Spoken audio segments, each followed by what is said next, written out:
Chapter 518. The livestream was in an uproar.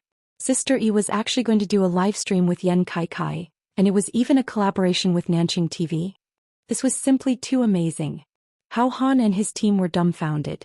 Xianxia and Yan Kai actually got the resources that many celebrities and streamers yearned for but couldn't get? Yan Kai must have spent money to pull some strings. Otherwise, why would they choose him and not me? Hao Han cursed. F***ck. Are the people of Nanqing TV blind? The staff member was rendered speechless.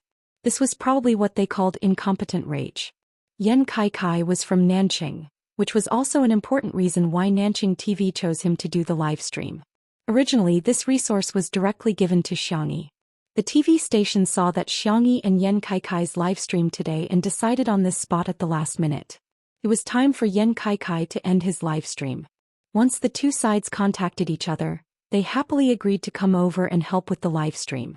Yan Kai and the others arrived at the manor.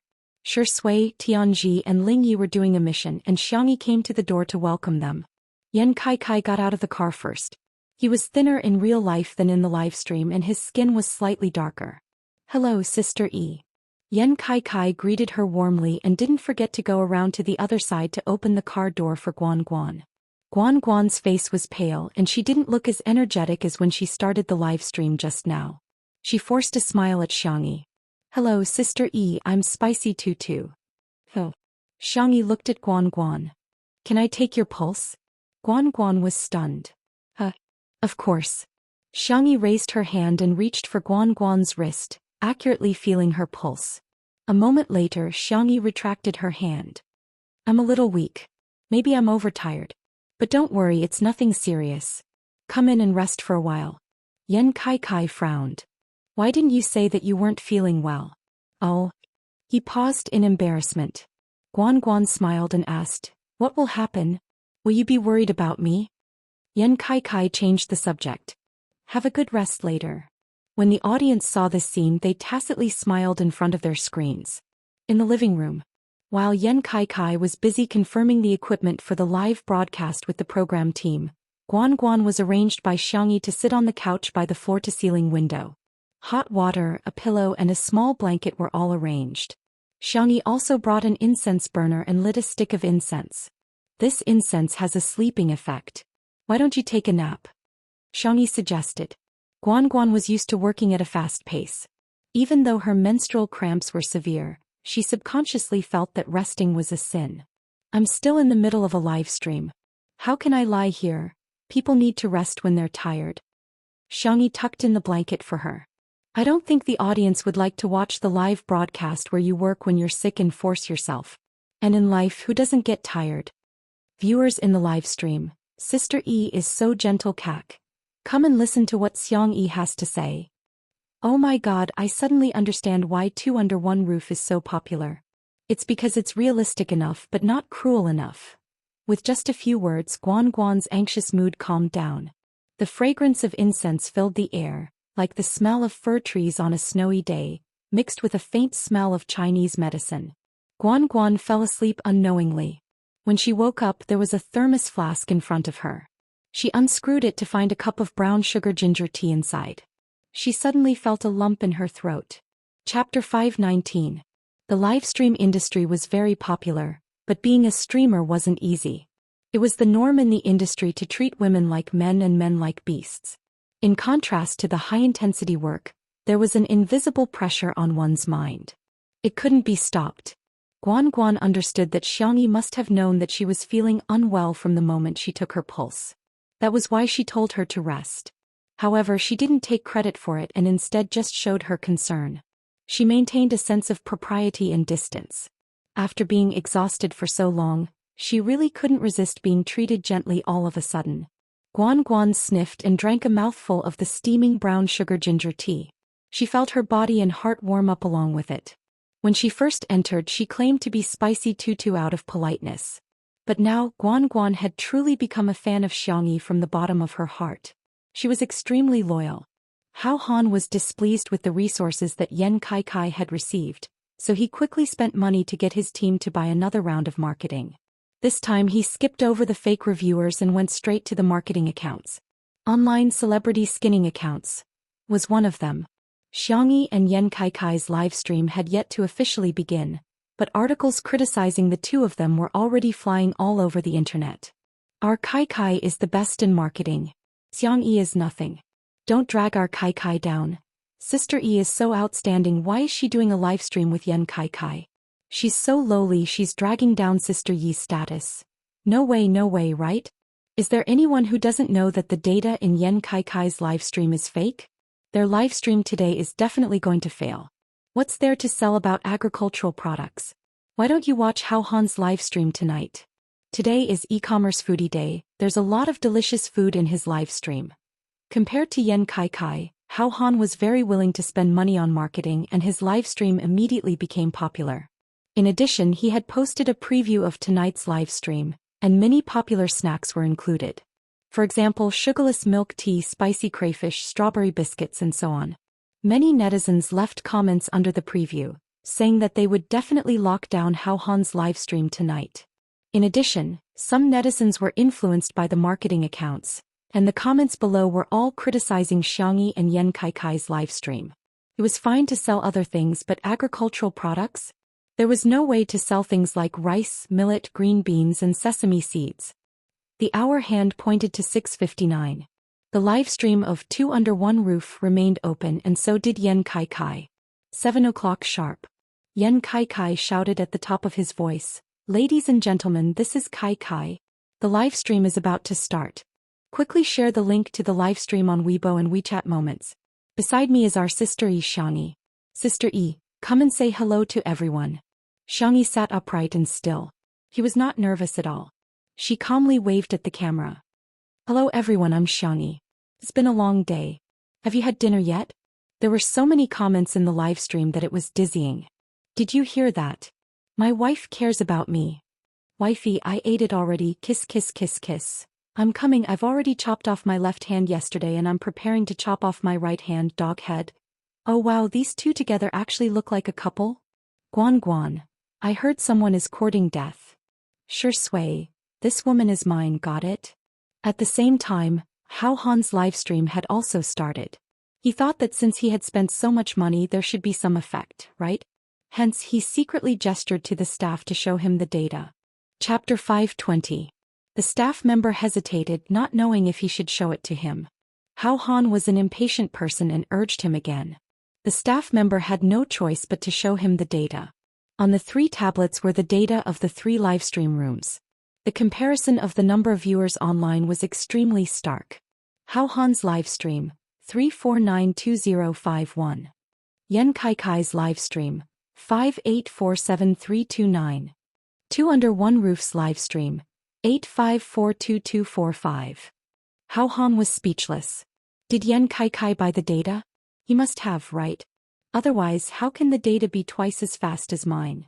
What's wrong with the netizens? Didn't we agree to watch my livestream?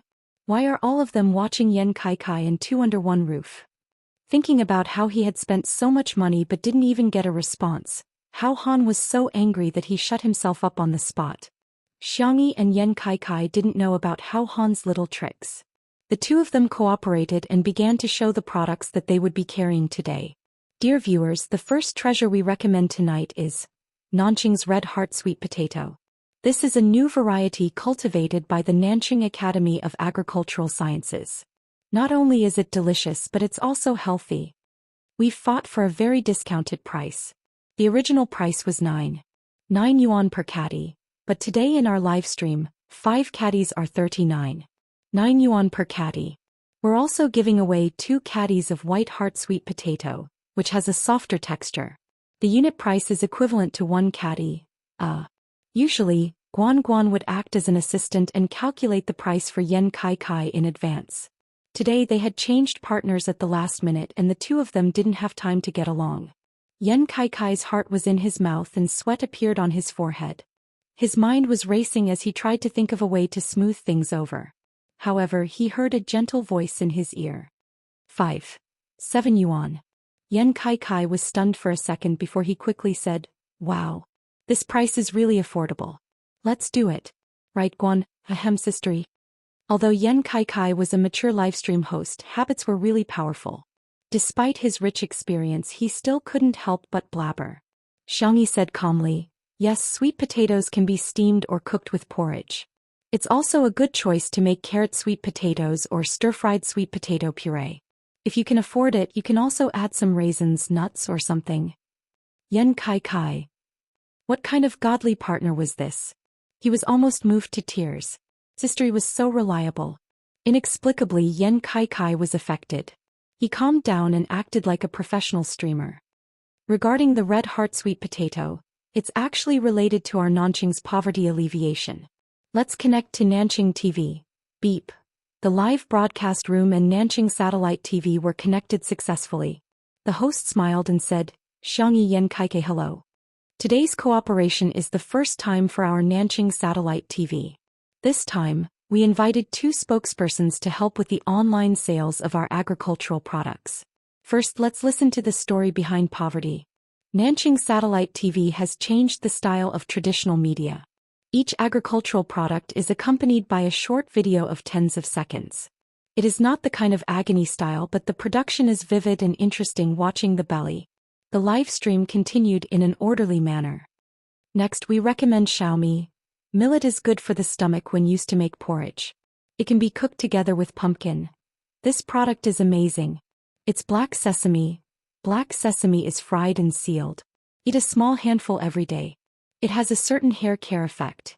Coupled with the funny short video of Nanqing satellite TV, the netizens in the live broadcast room watched with relish and couldn't stop buying. Some netizens couldn't help but exclaim, "This is simply like announcing the name of a dish. Sister E is announcing the recipe." Chapter 521. In the living room, Xianxia and Yan Kai were doing a live stream. Guan stood at the side and watched as the staff uploaded links and gave out coupons. In the kitchen, the 3 men were preparing dinner. Tianji showed off his skills by making some duck soup. Shui prepared a few cold dishes in an unhurried manner. Lingyi helped her by choosing vegetables and cutting them into chunks. Through the half-closed door, he could hear the conversation between Xianxia and Yan Kai in the living room. Although it was just a simple collaboration, he actually felt a little envious of Yan Kai. Even if he knew that she didn't belong to him, his possessiveness was still strong and impulsive. On the other hand, Shui was unruffled as he mixed the candied tomatoes, appearing elegant, noble and indifferent. Lingyi couldn't help but curse in his heart. Does he really like Xianxia? How can he be so indifferent to her? Doesn't he have any possessiveness and desire to control Xianxia?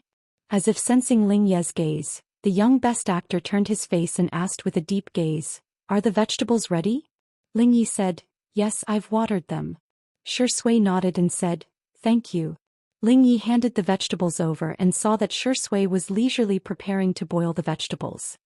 He couldn't help but ask, "Mr. Shi, my sister is doing a live stream with another man." "So?" Lingyi choked and said, "Nothing, I just feel that you don't seem to care much about my sister." Shui slowly put on an apron and asked, "What do you think is caring?" Lingyi lowered his thick and long eyelashes, and his beautiful and delicate face was gentle. "I don't know." In fact, he already had an answer in his heart. It was possessiveness.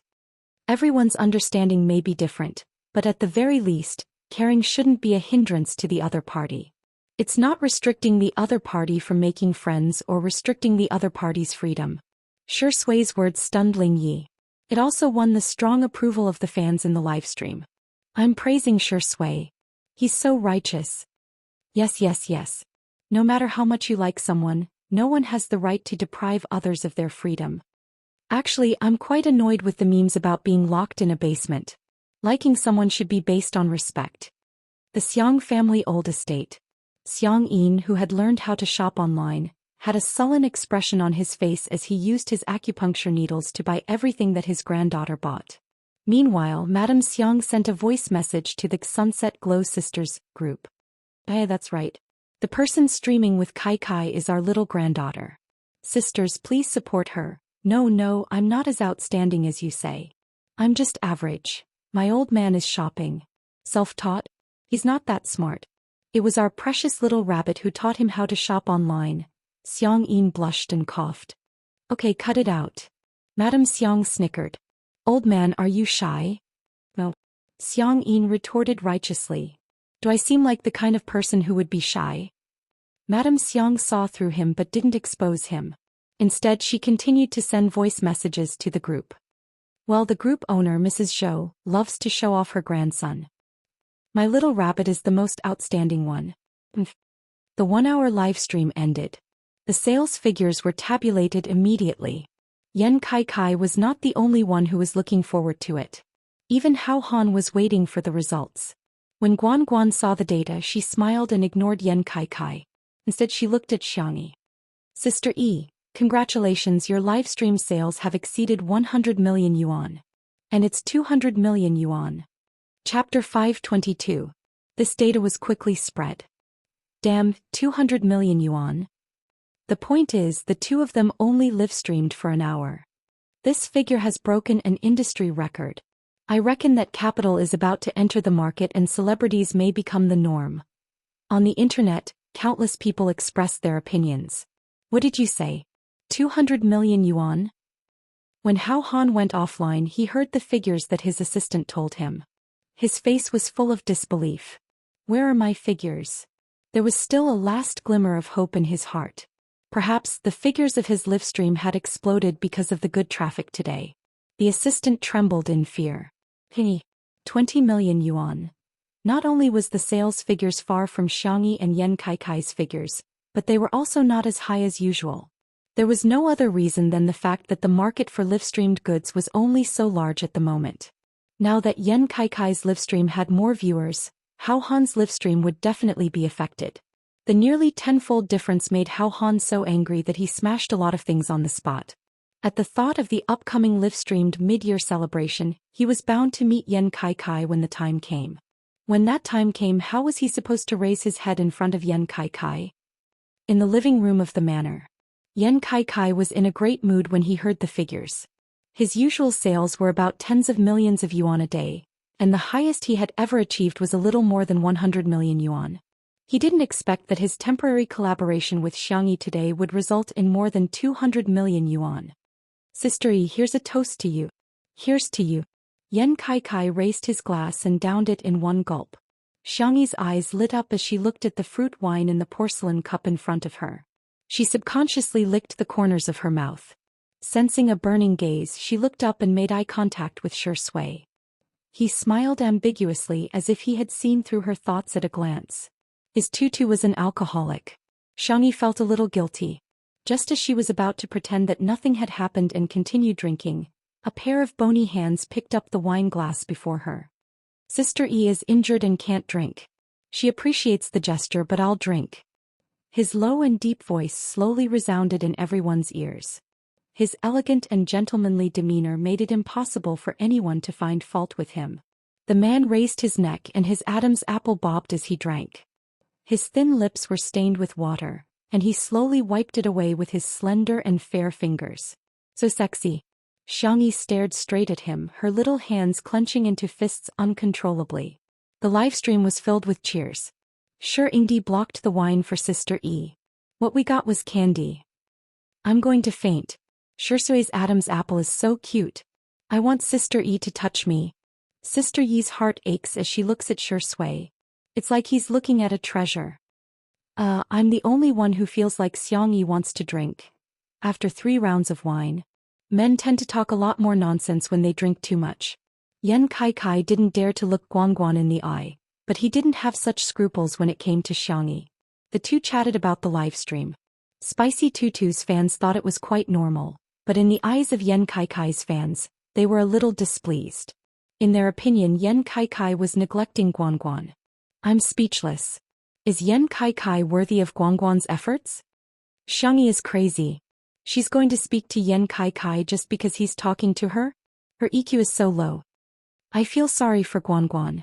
It's been so long and she still hasn't become a full-time employee.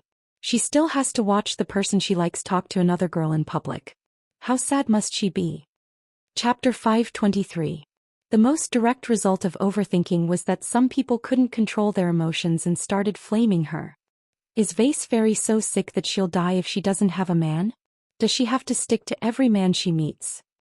Xianxia is such a green TB*T. All she knows is how to put on an act. She doesn't know how to be reserved in front of men. She was nice to Ling Yi just now, and now she's chatting passionately with Yan Kai. She even got Shui to drink with her.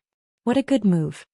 While the netizens were scolding her fiercely, Guan suddenly said, "Excuse me, I'm going out for a while." As soon as she left, the live stream went into an uproar. Heartbroken Guan was flooded with comments. Apart from that, there were also comments scolding Xianxia and Yan Kai. It was as if the two of them had done something heinous. However, within a few minutes, Guan returned.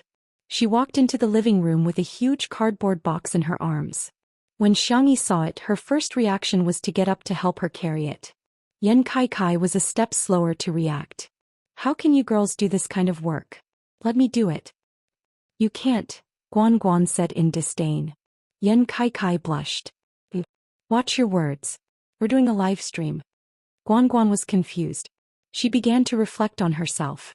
What do I see in this simple-minded man? Xianxia avoided her injured hand and lifted the big box with one hand. "It's a little heavy," she commented. Guan's gaze instantly changed, and there was a look of admiration in her eyes. "Sister E, you're so awesome. Wow, you can even lift such a heavy box with one hand." Yan Kai was speechless. He had helped her carry things before, so why didn't Guan flatter him? "Let me do it. I'm a man, I can't let you girls do this kind of work."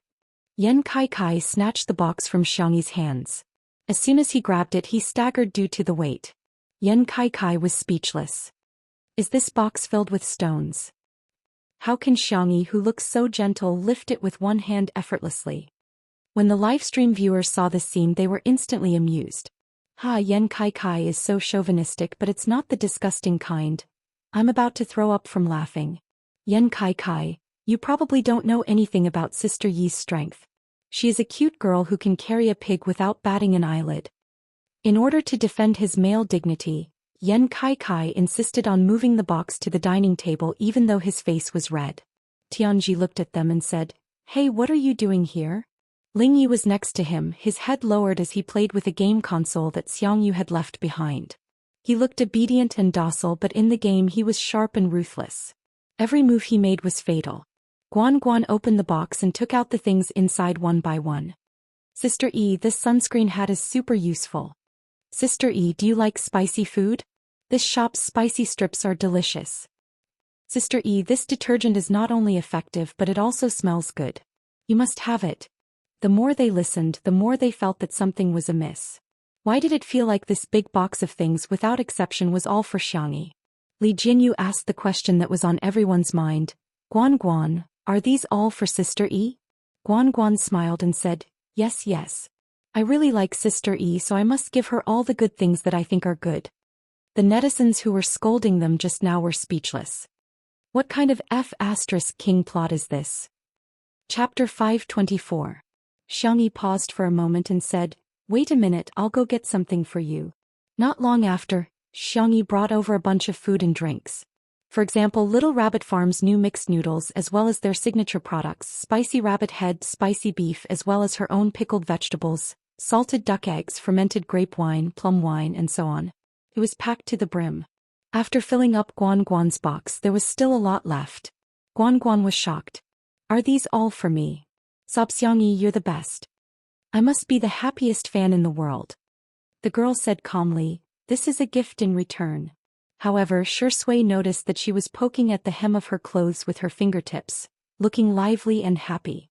Obviously, Little Rabbit was very happy to receive a gift. There was also a smile in his eyes. For no reason, he just couldn't help but smile when he saw her smile. Meanwhile, Yan Kai stood at the side with a look of confusion on his face. He suddenly felt that he was quite redundant. In the live stream, the spicy tutu fans' counterattack would come later. Some fans are so dramatic. It's a waste of talent if they don't go into acting.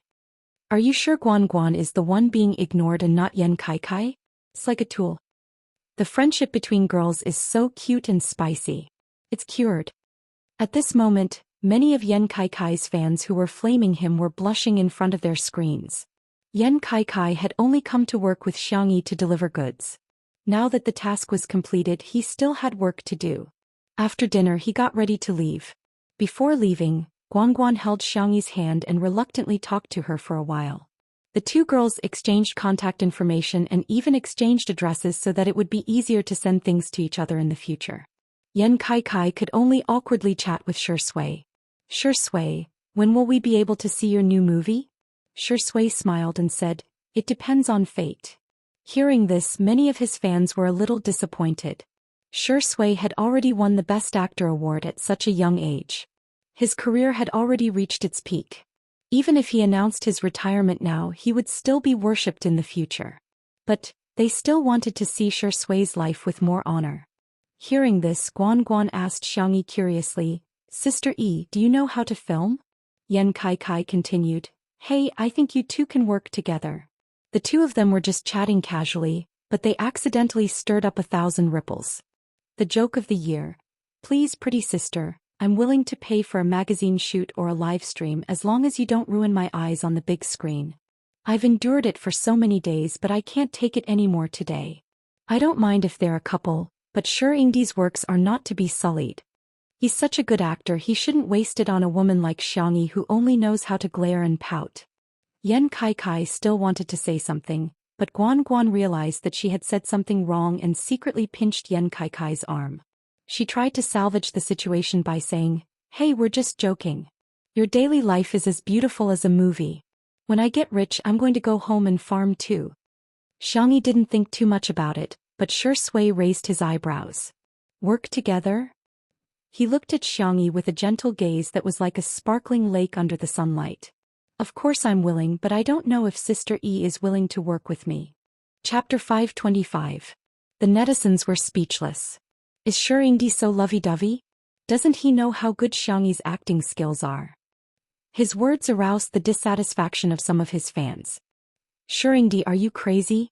Do you have to put a woman on such high pedestals? She's not qualified to act with you. I've been with you from the lowest point to the peak and worried about your career. If you ruin your own future, I won't be your fan anymore. Smile. As an actor, I hope you can cherish your reputation. Even if you don't have any career aspirations and continue to pursue art, I hope you won't leave a stain on your career. Of course, some people reacted fiercely while others were looking forward to it. Xiangyi now had a wide range of fans, including fans of her looks, foodies, older sister fans, mother fans, and milk powder fans. Especially the older fans who hadn't seen Xiangyi in the previous idol drama, felt that this young lady was adorable and lovable. She would definitely be suitable for acting in a movie. Thinking of Shui's delay in accepting the movie, Xiangyi blinked and said, if you need, I can cooperate. After all, she had been evaluated as a perfect support by the transmigration system. Xiangyi felt that she knew a little about acting. Shui raised his eyebrows. Why don't you give it a try? Xiangyi didn't hesitate. Sure. In the night, the man's thin lips curled up, and even the dim scenery seemed to come alive in an instant. Happy working with you, Sister E. The netizens were speechless. What's going on? Are the two of them really going to work together? Some of the fans immediately expressed their attitude in the pop-up comments. I'm no longer a fan, goodbye. Shui, you don't care about the feelings of your fans at all. I'm in tears now. I feel like all my years of liking him have been wasted. I care more about his career than he does, but what about him? However, the emotional comments were quickly replaced by a wave of pop-up comments. Oh my god, Sister E is so capable. She's been praised by the officials. Everyone curiously went to Weibo to search, only to find that there was a trending topic. Hashtag Xiangyi Yan Kai young man hashtag. When he suddenly saw it, he thought that it was a hot search. However, when they clicked on it, they realized that it was actually a Weibo post from the Wuxia Daily. Huagua Daily v. Today, Nanjing Satellite TV is trying new media to help the poor by carrying goods for agricultural products through live broadcasts, and the sales are gratifying. Thank you to hashtag Xiangyi Yan Kai use hashtag. Not only did you solve the urgent needs of the farmers, but you also explored a new model of positive energy live streaming. I give a thumbs up to them for their excellence. Many class representatives with verified accounts went online to analyze the deeper meaning behind this Weibo post. Oh my god, Xiangyi and Yan Kai are amazing. Looks like Yan Kai's seat as the #1 streamer is secure. This is equivalent to an official signal that recognizes the legitimacy of the streamer's profession and the positive significance of live streaming. Ordinary passersby didn't know much about it, but when they saw this trending topic they felt that these two young people were indeed not bad. The fans were extremely excited. She felt as if her own child had received the biggest red flower in kindergarten. What are you waiting for? Just praise them and it'll be over. Hence, a large number of bootlicking experts went online and singled out Xianxia and Yan Kaikai for praise. When they praised them together, it could be said that there were no blind spots. At the same time, another trending topic broke into everyone's attention with astonishing popularity. Chapter 526. Hashtag Who's the Pretty Sister in the Nation? Hashtag the person who posted the post on Weibo was a well-known humorous blogger. Apart from accepting submissions from netizens, she also had fun with her family. In particular, the short videos of her arguing with her younger brother would definitely make it to the hot search list every time they were updated. How to conquer the handsome young man v. I didn't expect my iron-willed brother to fall in love one day. He's just a poor high school student who just came home from school. I was slumped on the sofa eating strawberries while watching a variety show. My brother was so angry that he let out a furious roar. In the end, when he saw Xianxia on TV, he immediately became shy and nervous. He clenched his fists and lowered his head while asking me, "Who is this pretty sister?" In order to know her name, my brother has already obediently washed my car for me. There was a lot of laughter in the comment section. Men are just so shocking. My brother is actually shy? Is this still the same brother who tugged at your hair for a bowl of instant noodles? Xianxia is really a pretty sister. Even I want to lick my screen crazily, let alone my brother. Nowadays, the live streaming industry in China was very developed and most young people didn't watch much television. Hence, although the hot search list was very popular, it had been stuck at around 10th place. Until, at 9:30 p.m., National Mass Workout was broadcast on satellite TV. At the same time, the online version of this episode was released on Xianxia Video.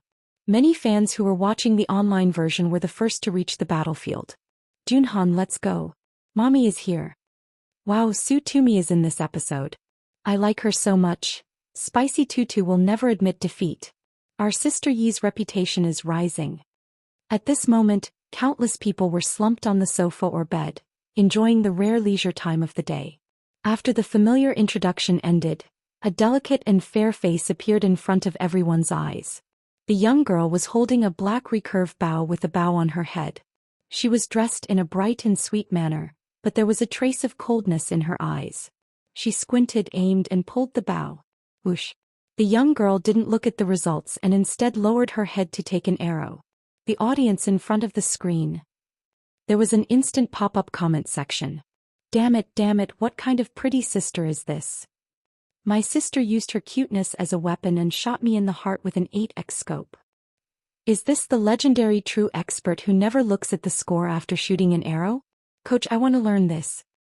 Some fans who were familiar with the routine of National Citizen felt that something was wrong.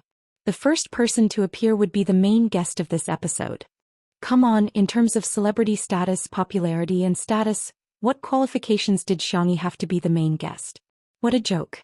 Many people directly opened up the comment section, and for a moment, the bullet screen was filled with a foul atmosphere. However, this episode of the film was personally edited by director Zhou. He was one of the top variety directors in the industry, and his aesthetic sense had always been on the line. This time he even brought out his specialty. The rhythm of the editing was excellent and there were endless laughs. The audience's attention was quickly diverted away from the main guest. The famous scenes of Xianxia drawing the cartoon clip, Su Tumi hitting the wrong target, and Xianxia hitting the 10th ring of the 10 rings were all hilarious. The number of fans on both their Weibo accounts was increasing rapidly. Some people were happy while others were sad. Wuxia looked at the variety show with disbelief in his eyes. They actually deleted all my scenes in this episode. Chapter 527. Recently, Wuxia had been embroiled in a whirlpool of public opinion and his reputation had been ruined. No one had approached him to act in a drama. National Citizen was his only exposure. He initially thought that director Zhu would more or less give him some face, even if it meant that he would have less screen time. At the very least he could have his face censored. Maybe someone would be curious about who the censored person was and he might still have some popularity. However, he didn't expect director Zhou to be so ruthless. He edited it as if he didn't record this episode at all. Wuxia thumped his chest and stamped his feet in regret. He was infuriated and posted several Weibo posts in a row. Wuxia v. Only the person who drinks will know if it's hot or cold. Wuxia v. In this world there's only icing on the cake, there's no such thing as timely help. Wuxia v. Perhaps, I'm the true portrayal of the marginal character in literary works. Some netizens commented, yes, you're very redundant. Seeing this, Wuxia criticized the other party for online violence and even called on his fans to scold the netizen. This wave of confusing actions naturally attracted countless mockery from the public. Seeing that there were so many people scolding him, Wuxia decided to go all the way. Thinking that he was still popular after being criticized, he hoped to use this opportunity to stir up some waves. Hence he posted on Weibo and claimed that he was going to expose something. Wuxia v. Let me tell you guys, a certain female star is a lesbian. The two girls were hugging each other during the recording of the show. It's so disgusting. Wuxia v. A certain male star also secretly supported a certain female star with 3 food trucks. Don't ask me who it is, everyone already knows. Aren't the two of them having an affair? As soon as these 2 Weibo posts were posted, Wuxia's Weibo immediately became lively. Countless netizens who were watching the show seemed to be possessed by Sherlock Holmes and Detective Conan as they speculated, analyzed, deciphered, and dug into the Weibo posts of the production crew. In the end, they actually managed to decipher Wuxia's news. Some of the netizens posted a conclusion. Revelation 1. The certain female star should be referring to Su Tumi. The 2 female stars who were hugging each other are Su Tumi and Xianxia. I've cut a clip from the variety show where Xianxia was teaching Su Tumi archery, and it was as if she was holding Su Tumi in her arms. Also, I found a staff member's Weibo. Someone posted something about the couple that day. Lala, I think Wuxia is just making things up, but the two of them seem to be really close. Revelation 2. This should be referring to Xianxia and Shui. Xianxia had a total of 4 support food trucks that day, and one of them was organized by her fans. However, according to the screenshots circulating in the fan group, Xianxia converted the money to her fans and told them not to spend money on her in the future. As for the other 3 cars, I found a post on the Melon forum. It was posted by the staff of the catering car that day. It said that the person who ordered the catering car was Shui's agent. Wuxia waited for a long time, but there was no call. Could it be that no one was paying attention? He picked up his phone and saw that one of the 2 Weibo posts had more than a few thousand comments, and the other had more than 10,000 comments. Wuxia was overjoyed. He thought that the popularity was waving at him, but when he clicked on the comments he was dumbfounded. I can be a sweet and soft couple. Shui actually gave Sister E a support food truck? Sob sob sob, this dog food is too fragrant. Apart from that, the most common comment was this one. Thank you for the news. Since you've already become famous, why don't you change your career to paparazzi? Wuxia was speechless. Chapter 528. Wuxia failed to expose the matter and was instead advised by netizens to become a paparazzi. Soon it was reposted by various humorous bloggers. All of a sudden the sentence, since you're going to fail anyway, why don't you change your profession and become a paparazzi? Became a new internet buzzword. In a sense, Wuxia had achieved his goal. He had indeed gained some popularity. However, what followed was not directors looking for him to act in shows but various gossip magazines, paparazzi, and other media outlets throwing him an olive branch.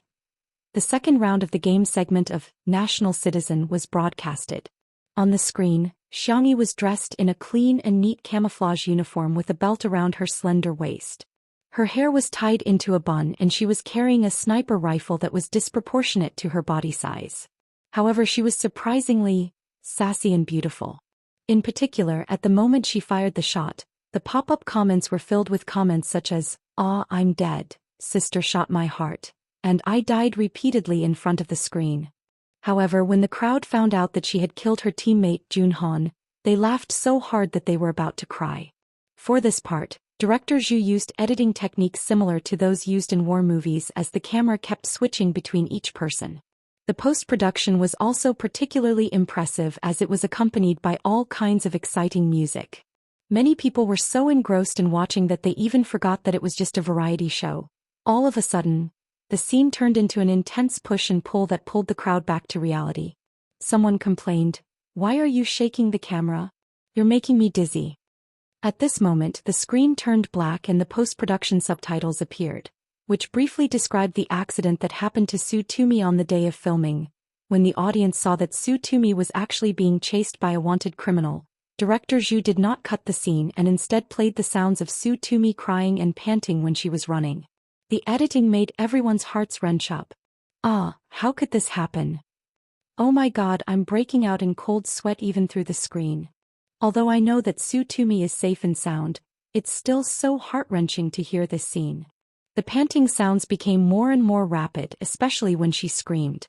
It was enough to make one imagine the terrifying scene at that time.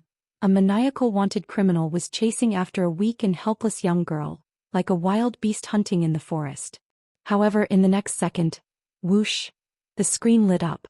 Like a ray of light at the end of the darkness, the dim light became brighter and brighter, and finally fixed on the scene of Xianxia running towards Su Tumi. The young girl was like a slender but vigorous wild leopard, directly pouncing over. Meanwhile, the background music played by Wuxia's sarcastic words at that time, but the voice was changed. "Let's stand further away. If Xianxia can't hold on, we'll be in big trouble. Hey, don't forget to run towards us. Aren't they afraid of dragging us down? His EQ is too low." The scene of a young girl fighting with all her might, coupled with the words she had said, brought about a strong impact. The bullet screen exploded. "I'm King crying out loud. Sister E is so nice." The way he ran over without hesitation was really too tear-jerking. "Don't think I don't know who you are just because you changed your voice. By Wuxia, you're a fool. It's completely mushy." Even the netizens who were initially critical of Xianxia for not being worthy of being the main guest were teary-eyed. The entire bullet screen was lined up in a neat formation. "She deserves to be the main guest. She deserves to be the main guest. She deserves to be the main guest." Chapter 529. At this point, no one doubted whether Xianxia was worthy of being the main guest anymore. Because there was no doubt about it. Hashtag who's the pretty girl in Citizen? Hashtag trended all the way to second place. The first place was occupied by another term. Hashtag her name is Xianxia. Hashtag the person who posted this was Xianxi's fan club's official Weibo account. Protect my Mala Tutuvi. She's not a vase fairy, she just has a pretty face. She's not pretentious, she just knows a little about everything. She's not an actress from the Xiang family, she has her own name. Hashtag her name is Xianxia. Hashtag. The accompanying picture was a set of 9 squares, each of which was a picture of her beautiful face. There was a picture of Xianxia washing her hands to make soup, a picture of her holding silver needles, a picture of her playing the Xianxian, and a picture of her receiving a silk banner. The picture seemed casual, but it was actually intentional. It showed everyone that she was really an outstanding girl. On this day, countless people tore off the stereotypical label they had for Xianxia. They finally got to know Xianxia properly. Citizen broadcasted the 3rd round of Bonus Time, which was the segment where the production team went to Xianxi's manor to shoot. After experiencing such a thrilling scene and seeing such a peaceful scene, the audience spontaneously thought of 2 words in their hearts: bliss. It turned out that a plain life was also a kind of bliss. They were used to the bustling traffic and bright lights of the big city. When they saw this kind of life of picking chrysanthemums under the eastern fence, leisurely looking at the southern mountains, it really felt like they had entered a paradise of peach blossoms. The rhythm of the second half of the segment was slow and uneven, delicate but not dragging. This episode of National Citizen ended with one sentence: "A game is just a game and friends are not just friends." When the audience saw this sentence, they smiled knowingly as if they had vaguely understood something. They were smiling, but when they came back to their senses, they realized that their eyes were wet. After watching the variety show, many of the audience members did not continue to surf the internet as usual. Instead, they called their family or friends. "Mom, I miss the chicken soup you made." "Sister, we haven't seen each other in a long time, let's meet for dinner." "Brother, how have you been recently?" "Ah, you're living such a comfortable life." "Call me Daddy." On the Lime app, the ratings of National Citizen rose rapidly. This episode was regarded by countless people as a variety textbook, godly editing, and comparable to an indie film. It became a classic in the history of variety. Everything on the internet did not seem to affect the manner at all. After the live broadcast ended, everyone returned to their rooms to rest. As the night deepened, Xianxia nestled in bed reading a book. Xiao Naofu was snoring on the pillow next to her. It was raining outside the window, accompanied by the dull sound of thunder. Xianxia got up and went to the living room to get some water. She vaguely heard some rustling sounds coming from the utility room. Thief. The girl frowned slightly. She picked up the peachwood sword she used for morning practice and kicked open the door to the storeroom.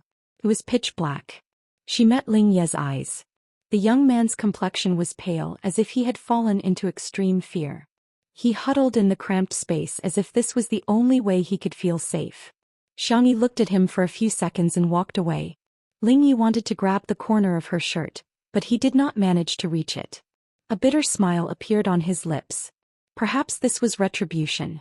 Sister must have thought that he was acting. His body was getting colder and colder. Ling Yi coughed softly. Suddenly, a light appeared in his field of vision. It was not bright enough, but it was very warm. It was an orange night light. Chapter 530.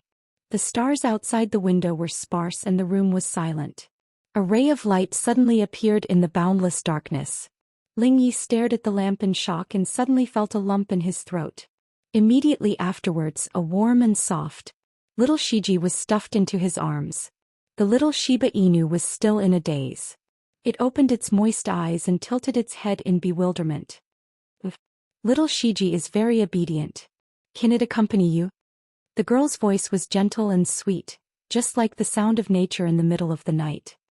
I read a paper previously that said that pets can effectively relieve anxiety and tension. Ling Ye's Adam's apple moved and he had a hard time suppressing his coughs. His voice was hoarse as he said, "Thank you, you're welcome." Xianxia looked at him calmly without any discrimination. Instead she asked, "Do you need me to close the door?" She didn't ask him to be normal, be strong, or get better. However, for the first time, Ling Yi felt that he was respected. He heard himself murmuring in a broken voice, "Sister, can you not leave?" Before Xianxia could answer, the beautiful and exquisite young man said self-deprecatingly, "How am I worthy?" He curled his fingers and said, "I'm sorry, sister." Xiangyi's eyelashes fluttered, and she pointed in the direction of the bookshelf. "I'll leave a gap for you and then I'll read outside. If you're afraid, you can knock on the door twice. If I hear you, I'll knock on the bookshelf twice, okay?" Ling Yi looked at her in disbelief. He didn't even know if he had nodded or not. By the time he recovered from the shock, darkness had enveloped his vision again. The difference was that there was a chubby Shiba Inu in his arms that was rubbing against his chest and exposing its belly for him to stroke. Beside him was a small night light. It was dim and weak, but it resisted the boundless darkness and stubbornly crushed the glimmer of light. Through the gap in the door, he could see that the light on the bookshelf seemed to be fatally attractive. For a moment, Ling Yi suddenly understood why moths were destined to fly to the fire. The dazzling light was where one's heart was. He tried to test it by gently knocking on the door twice, but he quickly retracted his hand. He was afraid that she wouldn't hear him, but he was also afraid that she would. He was conflicted and tangled. A few seconds later, the steady and calm sound of knuckles hitting the solid wood bookshelf came from outside the door. All the chaos and pain seemed to have been paused at this moment. Ling Ye's heart raced as he clenched his fists. The system sensed his abnormality and remained silent. Temporary salvation was still salvation. At least at this moment the host was happy. Xianxia was so engrossed in flipping through the book that she didn't notice a shadow beside her. Until the shadow could no longer hold back and tugged at the corner of her clothes. "Elder sister." Xianxia looked in the direction of the voice and discovered that Ling Yi had unknowingly sat cross-legged on the floor. His beautiful face was looking up at her without blinking. "What's the matter?" Xianxia frowned. "The floor is cold. Get up.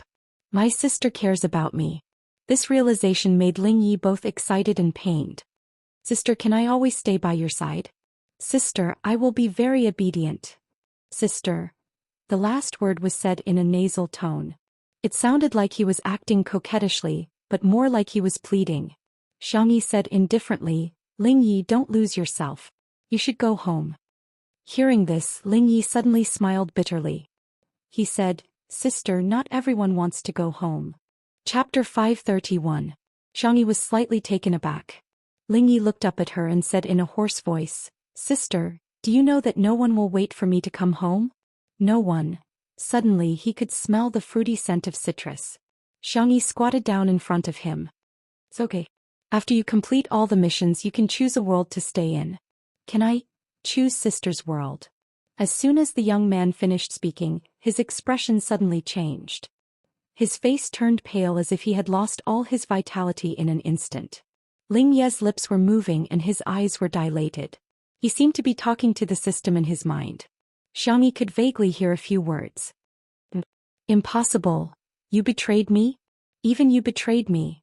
If it's not you, who else could it be? Boom. The young man fell to the ground. Xiangyi quickly went to check on him. Sister. Ling Yi called out for the last time. He tried to grab Xiangyi's hand, but it fell to the ground before he could even touch the corner of her clothes. Late at night at the hospital, Xiangyi was sitting on a bench in the corridor. Her eyes were empty and she was in a daze. A man's jacket suddenly appeared on her thin and slender shoulders. It was stained with his scent. Ling Yi is awake, Shui said. Do you want to go and see him?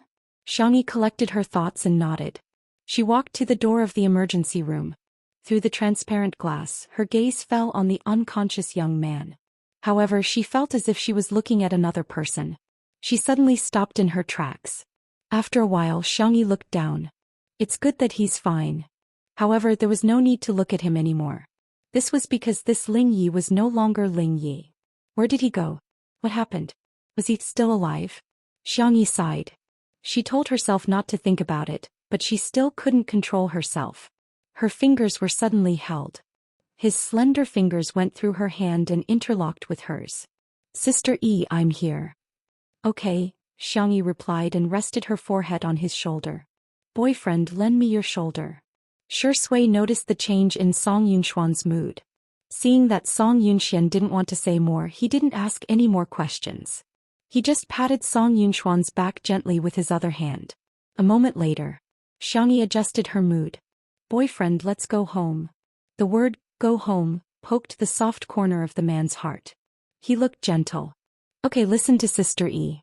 Before he left, he glanced at Ling Yi, who was in the emergency room. His long and narrow eyes suddenly narrowed. Was Sister Yi's body also swapped in the same way? That night, chaos ensued. First, Ling Yi suddenly fainted and was sent to the hospital. Tian Yi was impatient and drove to the hospital in the middle of the night, but an accident happened. The next morning, the news that Tianji and his disciple were both hospitalized spread on the internet.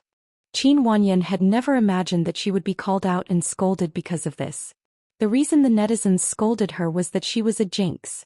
Qin Wanyan was trembling with anger. Why? She was the chosen one. The little system coaxed her for a long time, but she scolded it back. It didn't dare to say anything for a long time. Suddenly, the small system exclaimed, Host, the main system has detected that there is a problem with the assisting attacker. The assisting attacker has been erased and a new task has been assigned to you. If you complete it, there will be a generous reward. Hearing the word reward, Qin Wanyan was delighted. What mission? Target the CEO of Xingqian Entertainment, Xiang Feng. Chapter 532. A Chu, Xiang Feng, who was standing in front of the floor-to-ceiling window with his new assistant's cup of black coffee, sneezed for the 6th time that morning. He took a sip of the coffee, which was so hot that his facial features were twitching. It's so hot. What the hell is this? It tastes awful. The assistant was so scared that her face turned pale and her legs trembled uncontrollably. Was this hard-won job going to be gone just like that? The next second, the handsome, charming and domineering Zhu said in a low voice, Miss Li, right? I have something to trouble you with. Assistant Li's teeth chattered. You, go downstairs to the the fast food restaurant and pack a cup of soy milk for me. Remember to bring a bag of white sugar. Assistant Li was stunned. Mr. Xiang, the soy milk in the fast food restaurant doesn't seem to be ground, but made with soy milk powder. It's not very healthy. Xiang Feng was confused. I'm already eating trash, why would I care about my health? Assistant Li, question mark. By the way, why is your face so dirty? Next time wash your face clean before coming to work. Xiang Feng used his own face as an example and pointed at his chin, cheekbones and nose. This, and this. You're a city beauty after all, you have to pay attention to your image. Assistant Li, if she remembered correctly, these spots were the makeup she used to modify the shape of her face, right? How did it become that she didn't wash her face? Also, your nose is red from the cold. Is it that cold? Lower the temperature of the air conditioner later. Assistant Li, she wasn't cold. She had deliberately applied blush to the tip of her nose to create a pitiful feeling, okay? Don't catch a cold. Assistant Li was feeling touched when she heard Xiang Feng take a few steps back with a vigilant expression. It won't be good if you spread it to me. Assistant Li, she finally understood why Mr. Xiang was still single. At the manor. Perhaps because she caught a cold last night, Xiangyi also sneezed twice when she woke up for her morning exercise. She didn't take it seriously and was about to practice a set of sword techniques when she heard a loud roar. Xiaoyi. The little girl was so frightened that her hand trembled and she almost dropped her sword. She turned her head in confusion, but the moment she saw who it was, her expression was replaced by joy. Brother. The girl bounced towards Xiangqi but was shouted at by Xiangqi. Stop. Don't move. Xiangyi stopped and looked at him in confusion. Tall and well-proportioned, the man who could instantly outshine countless models, strode forward as if he was walking on a catwalk full of aura. He took off his long windbreaker and covered the girl's head with it. Xiangyi opened her mouth, but before she could say anything she heard third brother say fiercely, I'm telling you I'm angry. It was super cool. It's best that you remain silent. As he spoke he nimbly helped Xiangyi put on the windbreaker. The girl wasn't short but the man's windbreaker was still too big for her. It almost reached her ankles. Xiangqi put his hands on his waist. Who allowed you to sneeze? I'm telling you you're not allowed to hit me. You have to be healthy. Xiangyi only found it funny. Why was third brother like a primary school student? You're still laughing? What are you laughing at? What's so funny? Xiangyi blinked. Can I speak now? The most handsome and best brother in the universe, whoosh. Xiangqi's ears turned red in a second, but he pretended to be calm. What did you say? I've been a little deaf recently. I have to say it a few more times to hear it clearly. Chapter 533. Xiangyi smiled and said, Brother, you're the most handsome and dashing. Xiangqi said, Go on, I'm still deaf. Before she could finish her sentence, a cold voice came from behind her. Sister, what am I then? Brother Xiang. Xiangyi looked at her fourth brother who was wearing a black sportswear. The young man was holding a huge and gorgeous trophy in his hand. His expression was cold and his hair was messy. He looked like he had rushed here after a long journey. Xiangyi quickly changed her words. Brother Xiang, you love me the most. The next second, a gentle and elegant voice sounded. Tutu, I'll be sad if you say that. Xiangyi. Brother Xiang was here too. She swallowed her saliva and felt like she was in an anime. Brother Xiang is the best. In the next second, oh? Really? It was as if he was shaking off a handful of snow on a distant mountain. The man's voice seemed to have a magnetic field that attracted people. It was her eldest brother, Xianxia. Xiangyi was scared and hid behind Brother Xiang who was closest to her. Brother Xiang hid behind Brother Xiang and Brother Xiang hid behind Brother Xiang. It was as if an eagle was trying to catch a chick. At this moment, Xiang Li was the mother chick and Xianxia was the ferocious eagle. Xianxia had obviously just gotten off the plane as well. However, he always looked like an elite with neat clothes and neat hair. He adjusted his snow-white sleeves and looked past the crowd. His gaze landed on Xiangyi. He walked closer to her slowly. Xiangyi was so scared that she closed her eyes. After a while she felt a weight on her shoulder. She opened her eyes slightly and found that Big Brother expressionlessly draped a suit jacket over her windbreaker. She said softly, Brother Xiang, I'm not cold. Xianxia said, You're cold. Xiangyi was forced to follow her brother's deep and lonely eyes. I'm cold. Xianxia rubbed her little head. You have to wear more clothes in the morning. Xianxia was gentle to his younger sister. He was not so polite to his other younger brothers. He looked around and everyone who came into contact with his gaze couldn't help but stand up straighter. Are all of you very free? Everyone obediently answered Xiang Chen's question like elementary school students. Fourth bro Xiang Yu said weakly, I just finished my match. The team gave us 2 days off. Third brother Xiang Qi whistled guiltily. I'm a freelancer so I'm always free. The second son Xiang Li adjusted his glasses. I'm tired from the research so I came back to relax. It's important to strike a balance between work and rest. Xianxia nodded in response. As if he had sensed something, his gaze suddenly shot towards a certain direction. That sharp gaze invisibly pierced through the air, crushed through the thin mist and finally fixed on a certain spot. Shui was wearing a gray hoodie. She looked clean and fresh like a college student. He held a thermos in his hand and under Xiangqian's gaze he walked towards Xiangyi. Sister E, have some hot water. Xiangyi took it and naturally thanked him. Thank you, boyfriend. Before she finished speaking, she was the first to react. She wanted to cover her mouth, but it was too late. It was too late for her to regret it. She didn't expect that Shui's words would cause all the hatred to be directed at her. Girlfriend, you're welcome. Xiangqian rolled up his sleeves. Xiang Li took off his silver-rimmed glasses. Xiang Qi bent down and began to take off his shoes. Xiang Yu's hand holding the trophy was restless. The air was filled with the smell of gunpowder, but Shui still calmly blinked her eyes and smiled at the Xiang brothers. Brothers, good morning. Chapter 534. The man's tone was languid and familiar, with a hint of coquettishness that was hard to ignore. The Xiang brothers. That D****** man is so arrogant. Xiang Qi cursed and nudged Xiang Yu with his elbow. Fourth brother, take his trophy and smack him on the head.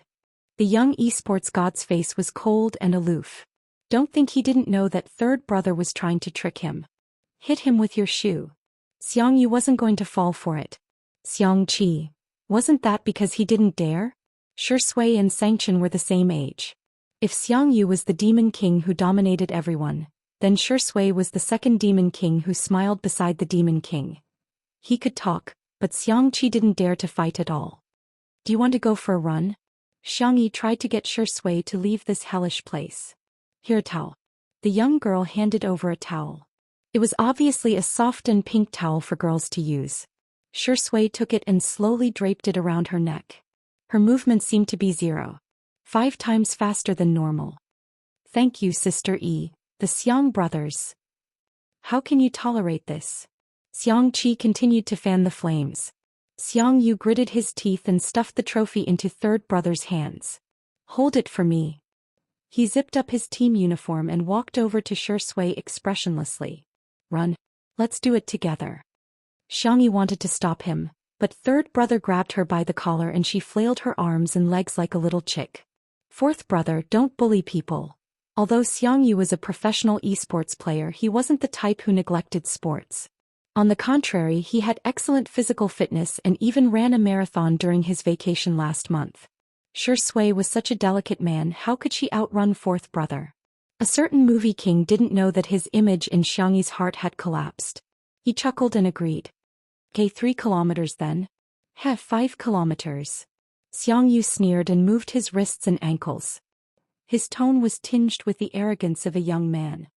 You can run first. If Smog's fans were together, they would probably scream in unison. That was too arrogant, but it also made people feel cool. Xiang Qi didn't mind blowing things up. He put his finger to his mouth and whistled loudly. Ready, let's go. 2 figures, one black and one gray, gradually disappeared. Xiang Yi was on tenterhooks, afraid that Shui would run out of breath or force himself to continue running when he couldn't run anymore. The little girl's emotions were in a mess as she paced back and forth on the same spot. Xiangqian and the others were calm as they sat down at the stone table and chairs in the courtyard. Xiangqi even made tea for his big brother like a lackey. However, after tasting it, Xiangqian frowned. Although he didn't say anything, he didn't touch it again. Bun Bun, can I trouble you to make a few cups of coffee? Xiangli asked warmly. The restless girl nodded absent-mindedly and went back to her room to prepare. As soon as she left, Songchen's aura became even colder. Even Xiangli couldn't resist it. Tutu has really grown up. Xiangli sighed. Sangchen sneered. She's just bewitched by a honey trap. The younger ones in the Xiang family hadn't seen Shui's true colors, but he had. People who came out of the darkness were not cloaked in light but in a mask. Xiangqi's brain twitched and he blurted out, "I think it's better to let it go. We're worried that Xiangyu's feelings will be played by a man. The solution is simple. Let Xiangyu play with a man's feelings." For a moment Xianxia and Xiangli looked at Xiangyu with very similar eyes. They looked silly. Chapter 535. Xiangqi said confidently, "I think what I said makes a lot of sense. Why are you guys looking at me like that? It's like I'm brainless." Xiangli, "You have." Xianxia, "You have." Xiangqi, "Very good, that hurt. Your logic is equivalent to turning Tutu into a scumbag to prevent Tutu from meeting a scumbag." Xiangli clicked his tongue. "You have the same genes, but I can't understand how you can be so stupid." Xiangqi. He was just making a suggestion. Why did it turn into a personal attack? As they spoke, Xiangyi came out with a coffee pot and poured everyone a cup. The aroma of the hand-brewed coffee filled the air, mellow and slightly bitter. Xiang Chen's brows visibly relaxed as he picked up the glass and sipped from it. Xiang Li praised, "Tutu's cooking has improved again." "Hey, they're back. Xiang Qi's sharp eyes spotted the two running back. It was different from how Xiangyi imagined Shui to be weak and unable to run. The man's expression was calm and his breathing was even. Only his forehead was sweating slightly. Fourth brother Xiangyu was as tired as a dead dog. He was panting heavily and sweating profusely as he struggled to keep up with him. The girl's milky white face was blank. Was her boyfriend's stamina this good? Xiang Li and Xianxia were still able to maintain their composure, but Xiang Qi had lost control of his expression. He looked at Shui with horror in his eyes. "What the F***ck? That scumbag is so strong." Shui stopped in her tracks as if she was deliberately showing off. She took the towel that Xiangyi gave her and slowly wiped her sweat. Xiangyu bent over and held his knees. He felt like his heart had never been this fast even during the World Series. The two of them did run 5 kilometers, but normal people only accelerated in the last few hundred meters. Shui ran at least 2 kilometers with him. 2 kilometers. Who could withstand this? His physical strength was quickly depleting. On the other hand, Shui looked as if nothing had happened. Xiangyu suspected that he could continue running. What a freak. Too perverse. "Brother, are you tired?" Shui's question rang in his ears and Xiangyu shuddered. Brother Shu, don't call me brother. How can I do that? I am Sister Yi's boyfriend. Of course I have to follow how Sister Yi calls me brother. Shui grabbed a new towel and wiped Xiangyu's sweat in a friendly manner. She even handed him a bottle of sports drink. "Big brother, you work so hard playing esports every day, but you're also very good at sports." Xiangyu. Although these words were embarrassing, but it feels so good. For a boy to be praised by an older brother whom he had admired since he was a child, this was undoubtedly a huge recognition. Not only that, but Shui also added, "I don't know if Xiao Naofu has woken up yet. It seems to have gained weight recently. Its face is round and its belly is soft." Whoosh. Xiangyu couldn't help but clench his fists. It's not fat. Brother Shu, don't call it fat. It'll be sad if it hears it." "Sorry, it was a slip of the tongue." Shui looked innocent. "It's not fat, it's just furry." Xiangyu's furry instincts kicked in and he lost all reason. He no longer felt tired and rushed into the living room looking everywhere for Xiao Naofu. Mimi. Shui looked at Xiangyi and sneered silently. Xiangyi. She suddenly realized that her boyfriend seemed to be a little black-bellied. Chapter 536. A certain best actor who had successfully obtained the first blood, said in a gentle and harmless manner, "Brothers, you must be tired from the long journey. It's time for breakfast." Xiangqi thought he had discovered a blind spot and stood up abruptly. "How dare you order my sister to make breakfast? There's no rule in the Xiang family to order girls around." Although Xiangyi was a good cook, the Xiang family didn't really let her cook much. Even if she cooked or washed the dishes, these chores were all done by the men. Xiangyi coughed and said embarrassedly, Shui has been cooking recently." Her hand injury wasn't actually very serious, but Shui treated her like a child who couldn't take care of herself and didn't let her touch pots and pans at all. Xiangyi's hands were itching. She couldn't wait to pick up a big pot and toss it a few dozen times. Xianxia didn't expect this answer. He was silent for 2 seconds and fully displayed the strength of a debater. Isn't it natural for boys to do housework? It's already so late and you still haven't let our tutu eat breakfast. Do you want her to starve? In Xiangyi's eyes, this scene was very much like a bossy, evil mother-in-law reprimanding a humble daughter-in-law in a TV series. The little girl gently tugged at his sleeve. "Brother, don't be so fierce to him," Shui timely answered. "I'm fine, Sister E. Brother's right. I'll go make breakfast now." Xiangyi looked at Shui. The man's long eyelashes just happened to be lowered, looking weak and docile. "There's no rule in our family that boys eat at the table." The two looked at each other. Shui seemed to reluctantly raise the corners of his mouth. Then he quickly took a shower and began to busy himself in the kitchen. The rice cooker had cooked the porridge on time in advance. Shui cooked 2 home-cooked dishes with pickled vegetables and salted duck eggs. It looked quite a sumptuous meal. He laid out the dishes and was about to sit down when Xianxia came out to nitpick again. "There's no rule in our family that boys eat at the table." Xiangyi's eyes widened. "Since when did our family have such a rule? And big brother, you're also a boy."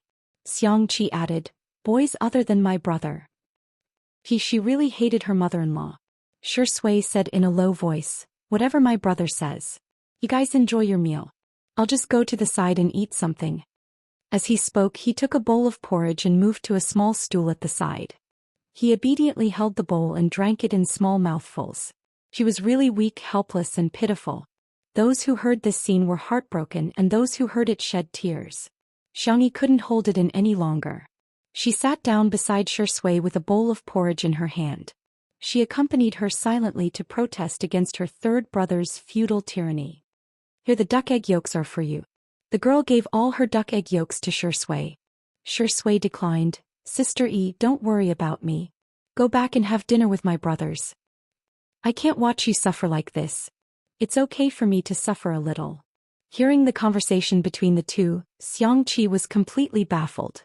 He just wanted to bully Shui, that bastard. Why did he push his sister to him? "By the way, Sister E, I accidentally tore your apron." Shui sighed. "That's the one and only apron that my brother made for you. I'm sorry. I'll try to sew it up later." Xianxia was listening to their conversation. When he heard this, he became anxious. "You can't sew it up. Where's the apron?" "I'll do it." Chapter 537. "Brother, it's okay. Can stitch too. Although I'm not good at it, I'll try my best." A certain best actor started to speak. Xianxia was furious. "How dare you touch my work when you know that you're not good at it?" Xianxia could tolerate it in other aspects, but when it came to his own work, he was particular about excellence and impeccable. He could even be called a perfectionist. Shui looked like a punching bag. "Brother, I was wrong." Xianxia said aggressively, "Let me tell you, it's my job to stitch things for my sister. Don't even think about snatching it from me. Don't even think about it in this lifetime. In this world, I'm the only one who can make the most beautiful little dress for my sister. I'm so envious of Sister E for having such a good brother like you." This sentence accurately hit Xianxi's heart. He cleared his throat and suddenly felt that Shui was much more pleasing to the eye. Well, it was all right. Anyway, with his handicapped skills, he definitely wouldn't be able to threaten his position in his sister's heart. At this thought, Xianxia suddenly felt relieved. He glanced at Shui from the corner of his eyes like a king looking at bronze. Then he put his hands in his pockets and hummed a tune as he went to stitch up the little apron for his sister. Xiangyi was dumbfounded by his actions. This works too? What should I do if I suddenly find out that my boyfriend is black? Xiangyu and Xianxia were taken down one after another. Xiangli and Sangshan looked on coldly from the sidelines. These two intelligent men naturally wouldn't be bewitched by Shui's little tricks. Shui wasn't in a hurry. After finishing her porridge, she took the initiative to clean up the table. She even pretended to wash all the dishes by hand without using the dishwasher. It could be said that she was virtuous to the extreme. Xiangli said, "It's just an act." Sangshan said, "Haha." The two of them were not moved at all. However, it had to be said that this action had subtly made a good impression on them. In the living room, Xiangyu let go of himself and hugged Xiao Naofu, kissing and sucking. Xiao Naofu revealed a forced expression. Xianxia skillfully sewed the small apron for his sister and took out some cloth to make a few bows for his sister's hair. Xianxian used his laptop to reply to his work emails while massaging his temples from time to time. On the other hand, Xiangli and Xiangli were discussing the collaboration between Little Rabbit Farm and Nanqing Research Institute. The atmosphere was quite harmonious. However, when Shui walked out of the kitchen, the balance was broken. Seeing that the atmosphere was about to explode, Xiangyi hurriedly tried to ease the tension and asked casually, Shui, who won the last Nanqing Agronomy Award? I kind of want to plant that super pumpkin he developed. Shui, let me think. Xiangli scoffed. Do you still need to think about it? After all, you haven't even gone to college. It's normal that you can't answer this kind of question.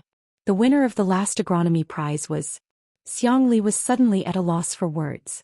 The reason why geniuses were geniuses was that they had a photographic memory. However, there was a basic prerequisite for not forgetting, and that was to have a look at it. For things that they had never seen, understood, or heard of, it was impossible for geniuses to know the answer out of thin air. Xiangli had some knowledge of pure agronomy, but he had never paid attention to the winner of the Nanqing Agronomy Award. It's teacher Lin Zhengyu, right? In the almost suffocating silence, Shui casually mentioned a name and then gave a speech that could be called the King of Tea. Big brother, you're already very outstanding. It's normal for you to have blind spots in your knowledge occasionally, Xiangli. F***CKU. Chapter 538. Shui, Brother, are you angry? I'm sorry, I didn't do it on purpose. Xiangli, I didn't. A certain actor tugged at Xiangyi's sleeve. Sister, brother is angry with me. It's all my fault for affecting brother's mood. Xiangyi's heart softened. She helped to plead for him.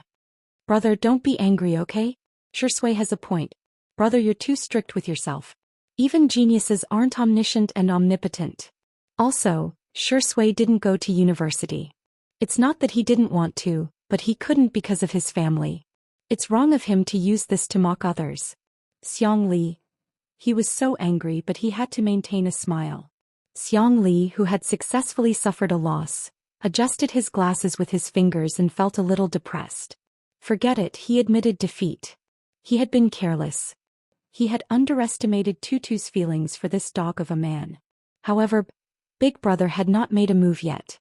Xiangli smiled ambiguously and sat down on the sofa in a comfortable position, waiting for Shui to be tortured by Big Brother. As expected, when Xianxia hit the last enter key, he looked up and raised his eyebrows slightly at Shui. Long time no see. Do you want to exercise? Xiangyi knew that the exercise Big Brother was talking about was definitely not the kind of exercise in the square. Without thinking, she stood in front of Shui. Brother, he's very delicate. Wu, don't hit him. Hit me instead. Xianxia. The others. Only Shui was stunned for a few seconds before he broke into a joyful smile. The feeling of being protected by a little rabbit, it was not bad. Xianxia was expressionless. Tutu, come here. The little girl trembled. Brother, come here. The man's aura was imposing. Not only Xiangyi but even Xiangli and the others were a little overwhelmed. Suddenly, Shui held Xiangyi's small hand as if there was no one else around and wrapped it tightly in his palm. I'll go with Sister E. The young girl's doe eyes lit up. Xianxia, Xiangqi secretly complained, does this dog of a man really think we're dead? Xiangyu, you can't beat him. Xiangqi, tisk, that's because I don't want to make a move, you know? Xiangyu, you can't beat him. Xiangqi, as long as I get serious, even Big Brother will lose to me. Xiangyu couldn't be bothered with him and retorted, go ahead if you're so good. Xiangqi covered his mouth with his finger and coughed twice. Using violence to solve problems is a method that only low-level creatures would use to solve disputes. The next second, Xianxia took off his suit jacket and threw it on the armrest of the sofa next to him. His voice was low and mellow, as cold as snow. Tutu, get out of the way. Big Brother, you can't secretly bully him in the name of activities. Xiangyi argued. You're committing the crime of intentional injury. You're wrong, I'm not secretly bullying him. Xianxia rolled up his sleeves. I'm openly bullying him. Xiangyi? Shui chuckled. He let go of the little girl's hand and looked at her eyes. Close your eyes. He felt the girl's eyelashes trembling in his palm. He whispered in her ear, let Big Brother vent his anger. I'm fine. I'm already mentally prepared to get beaten up. I abducted their most cherished and beloved little rabbit. Chapter 539. Upon hearing Shui's words, Xianxia suddenly felt a lump in her throat. Although her vision was in darkness, her hearing was exceptionally sharp. The sound of heavy breathing, footsteps, punches and kicks landing on the body. Every sound was like a drumbeat on her heartstrings. Xianxia clutched the corner of her clothes tightly. Shui and Xianxia did not exchange any unnecessary words. They were equally matched in terms of strength, and it was difficult to determine the winner. Xianxia counted himself lucky that he did not make a move. If he made a move, he would definitely be beaten up. After dozens of moves, Shui went easy on him a little, and in the blink of an eye he was hit a few times. Xianxia sensed that something was wrong. He frowned slightly, grabbed Shui's collar and pinned him against the wall. Bang! A loud sound was heard. He said in a low voice, I don't need you to go easy on me. Shui had taken off his glasses, revealing a pair of upturned eyes. Brother, are you tired? Do you want to rest?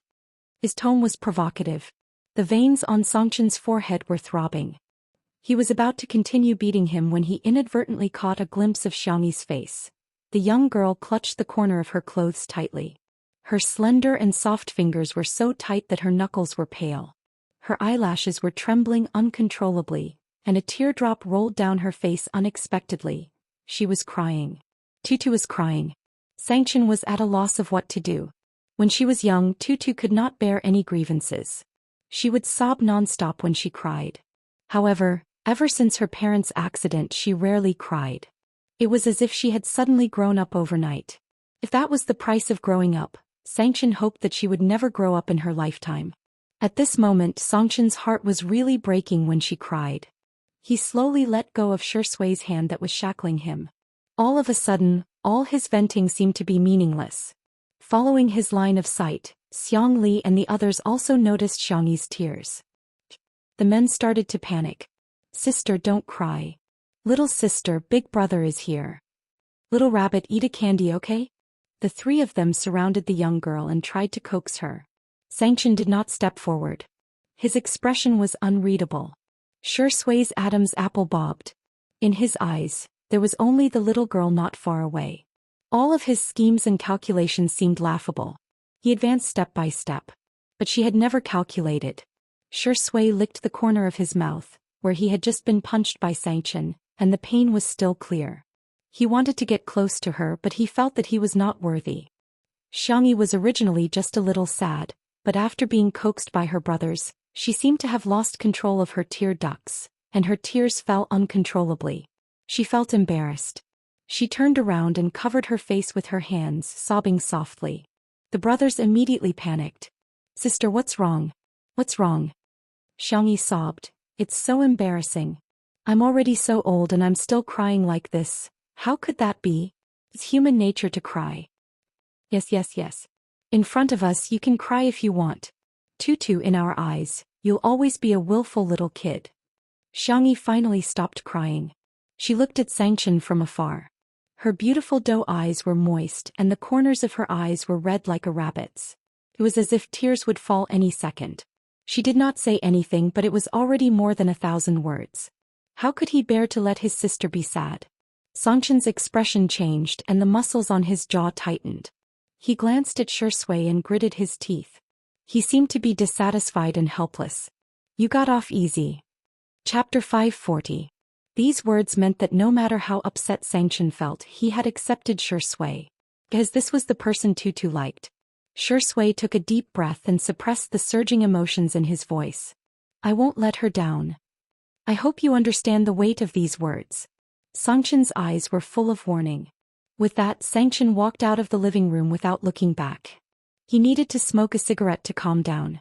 However, Tutu hated the smell of cigarettes. Xiangxia adjusted her emotions and ran towards Shui. She held the man's large hand and asked, Does it hurt anywhere? Let me see if it's serious. This scene was an eyesore to the brothers of the Xiang family. However, Xiangyu had been the head of the family since he was young. Judging from his attitude, he had obviously accepted Shui.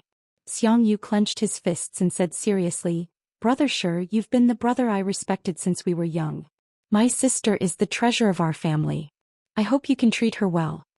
Xianxia said in a harsh tone, "Sure, I'm telling you, if you let my sister suffer, I won't let you off." Xiangli wiped his glasses with an alcohol pad. His temperament was refined, but the words he spoke were inexplicably chilling. "You better understand that our family's bunny is definitely not a girl you can treat casually." Shi Sui nodded. "I'll take your words to heart. What should I do? What should I do when this D***M man calls me brother?" He suddenly understood why Xiangyu had gone out. The three of them were silent and left the living room at the same time. They were afraid that if they stayed any longer, they wouldn't be able to resist beating up Shi Sui. Even after they left, Xiangyu was still in a daze and in disbelief. "My brothers agreed to let us be together?" Shi Sui chuckled. "It seems so!" Xiangyu's eyes sparkled. That's great, that's great. Thank you, Sister E, for bringing me to meet my family. And thank you, Sister E, for giving me a status." Hearing this, Xiangyu was a little embarrassed. "It's my duty to bring my boyfriend to meet my family." Shi Sui rubbed her soft hair and said apologetically, "I'm sorry, Sister E. I'm afraid I can't take you to see my family for the time being." Xiangyu had heard a little about Shi Sui's family situation. Shi Sui was brought up by her father and the two of them were very close. His master was a famous painter. His attainments in art had reached the point of perfection. He could be called a master. Unfortunately, he had a mental problem and was currently recuperating abroad. Mother Shi worked hard in the business world. She had gone through bankruptcy before, but she had made a comeback. She was a typical career woman. Xiangyu had heard that she had a deep conflict with Shi Sui, but he didn't know the details. "It's okay. Let nature take its course." Not only did Xiangyu not take it to heart, she even comforted Shi Sui. "Uncle will definitely get better." The two of them were talking when they were suddenly interrupted by a series of footsteps. "Oh my God, Sister E, why did you summon all your brothers?" Li Jinyu was dancing with excitement. "How long have they been in the manor?" Xiangyu thought for a moment. "They should all be here today." Li Jinyu did an exaggerated slide and rushed in front of Xiangyu. "Sister E, did you know?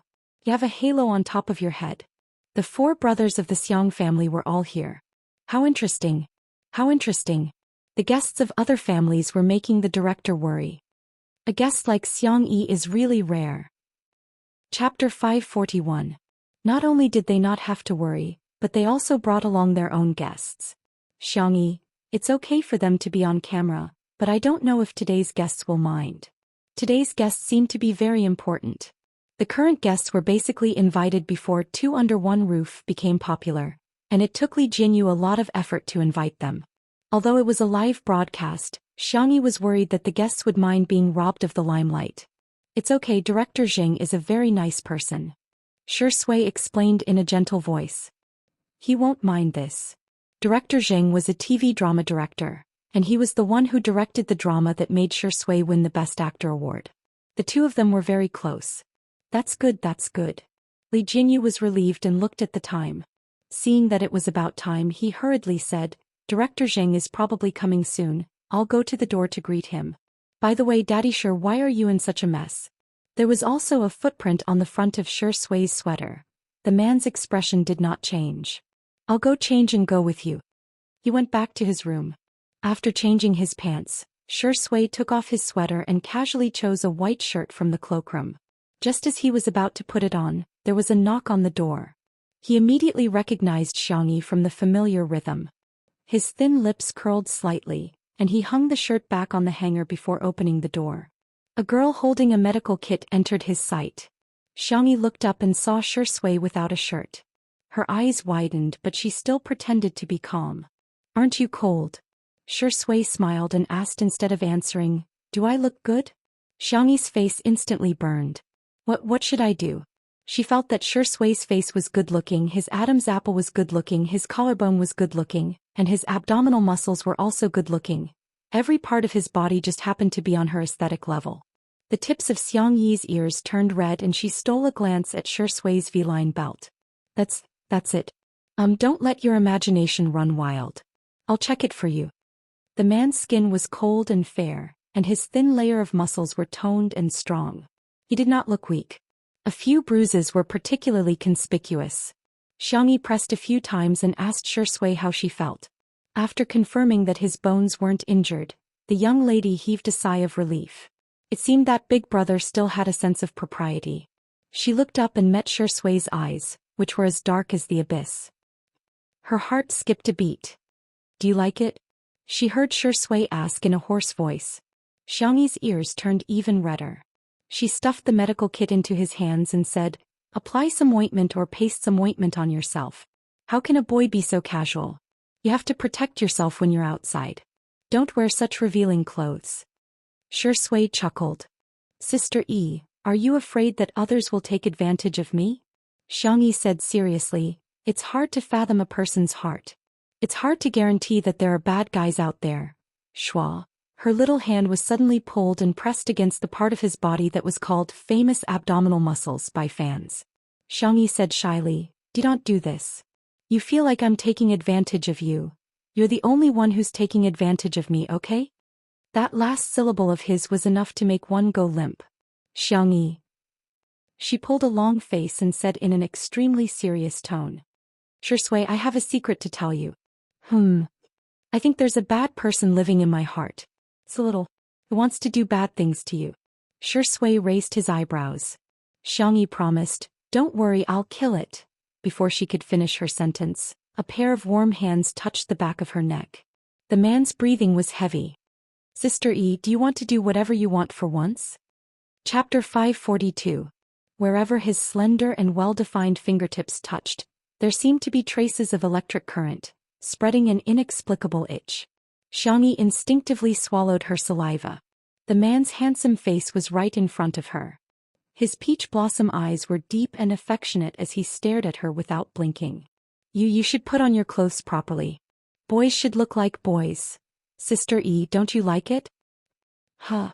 The distance between the two of them was so close that they could hear each other's breathing clearly. The girl's slender neck was stained with a thin layer of crimson. Her voice was as soft as a mosquito's hum. "I like it." Not only did she like to look, but she also wanted to poke it. Shui smiled and led the girl's hand to his lower abdomen. "How about now? Are you happy?" Xiangyi. The girl's neck and ears were completely red. She looked like a deep-fried spicy crayfish that had just been fished out of a hot pan. His 8-pack abs were well-defined and his Apollo's belt was smooth and snaking to the side of his pants. Apart from his body temperature, she could even feel the explosive power contained in his muscles. Her fair fingers trembled slightly. Xiangyi curled her fingertips and said softly, "I'm happy. Then I'll tell Sister E a secret too." Shui moved closer to Xiangyi's ear. His hot breath sprayed on the girl's neck. "In my heart there's also a dark villain. It's unbearable, despicable and dirty. It has long been premeditated against you. It's scheming against you. It's scheming against you. It's scheming against you." Xiangyi listened quietly. This was the first time Shui had analyzed his own heart to someone. He looked at the girl's clean and clear doe eyes. His voice was hoarse. "Sister E, I don't seem to be worthy of your love." Before he could finish his words, the girl interrupted him. "I know." But Xiangyi looked straight at him and repeated, "I know. I know everything." It wasn't that she didn't know anything. She just chose not to understand. "Shui, I have a lot of flaws too. Just like you, we're not perfect people, but it doesn't matter." She broke into a gentle and radiant smile. "Let's become better together, okay?" At this moment, the thousands upon thousands of mountains scattered, leaving only the young girl's figure in his eyes. Shui's Adam's apple moved. He had thought of countless answers, but he had never thought that Xiangyi's response would be this. "You don't mind me scheming against you?" Xiangyi blinked her eyes. "I think that you're really cute when you play tricks." Actually, she was a little embarrassed as her cheeks heated up. "Actually, I'm also worried that I'm not good enough. I'm worried that I won't have a place in your heart. That's why I'll always put on my best face in front of you. Actually, I'm not that good." Her little hand was held tightly. "Shui, you're good." "Xiangyi, nice to meet you too." The two of them looked at each other and burst into laughter. "Can you put on your clothes now?" Xiangyi cleared her throat. "Do you think that I don't know that you didn't put on your clothes on purpose?" Shui chuckled. You even found out. The girl looked around and saw that there was no one around. She tiptoed and whispered into his ear. You're indeed a famous abdominal muscle. The netizens didn't lie to me. After saying that, the girl's whole body was burning up. She ran out in her slippers. Shui stood there with a smile in his eyes. The dark little person in his heart finally welcomed a gentle glimmer of light that wanted to dash forward regardless of her own safety. Chapter 543. The brothers of the Xiang family had mixed feelings when they saw little Bunny running out of the living room with a flushed face. Their little Bunny was being chased by a dog just like that. Who would be happy about that? Not long after, Shui came out in a fresh set of clothes. He was wearing a simple white shirt that looked clean and fresh. As a basic hospitality, Xianxia and he went to the door to welcome Director Zheng. Just as the two arrived at the door, Director Zheng's car happened to be there. Director Zheng had an average figure and was slightly plump. He had a good attitude and liked to wear sportswear, so he looked much younger than his actual age. However, there was someone else who got out of the car with Director Zheng. It was Zhu. The man was wearing a sweat-absorbing fitness suit that accentuated his firm muscles. His wheat-colored skin looked healthy and sunny, and his handsome features gave off a chivalrous vibe. The moment she saw him, Xiangyi's brows furrowed. The audience, on the other hand, was excited. What the F***ck, what did I just see? Friends, please share your shock on the public chat. Amazing! They actually managed to invite Best Actor Zhou to their show? Wow, Best Actor Zhou is still as handsome as he used to be.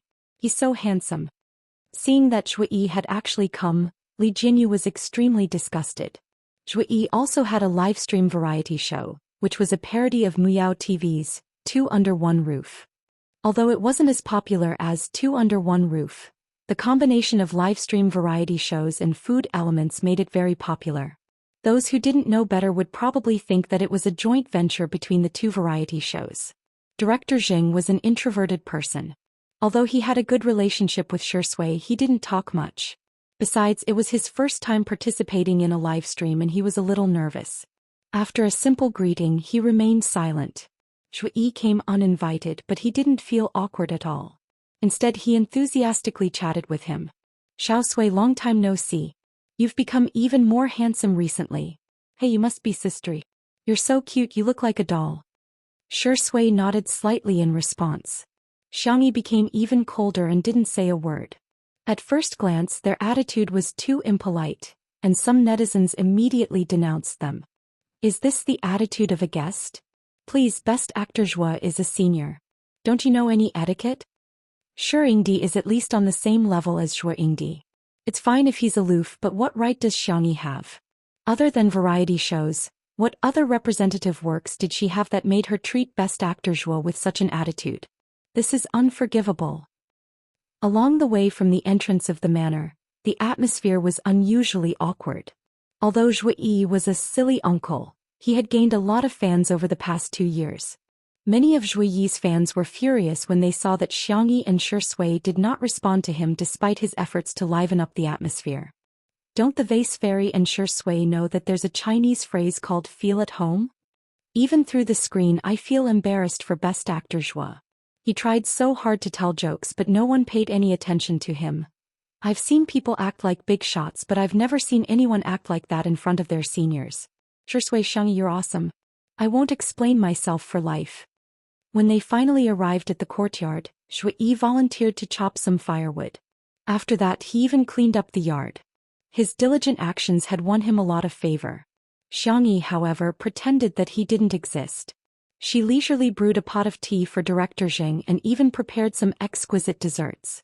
In contrast, more netizens began to criticize them. Chapter 544. Even the fans of Spicy Tutu couldn't understand. Xianxia treated everyone else politely, but why did she treat Zhu with such an attitude? Someone among the fans of the untimely CP stood up and made a bold guess. When Zhu worked with Shui, he pretended to be serious and deliberately broke Shui's ribs. Could Sister E be using this method to express her displeasure?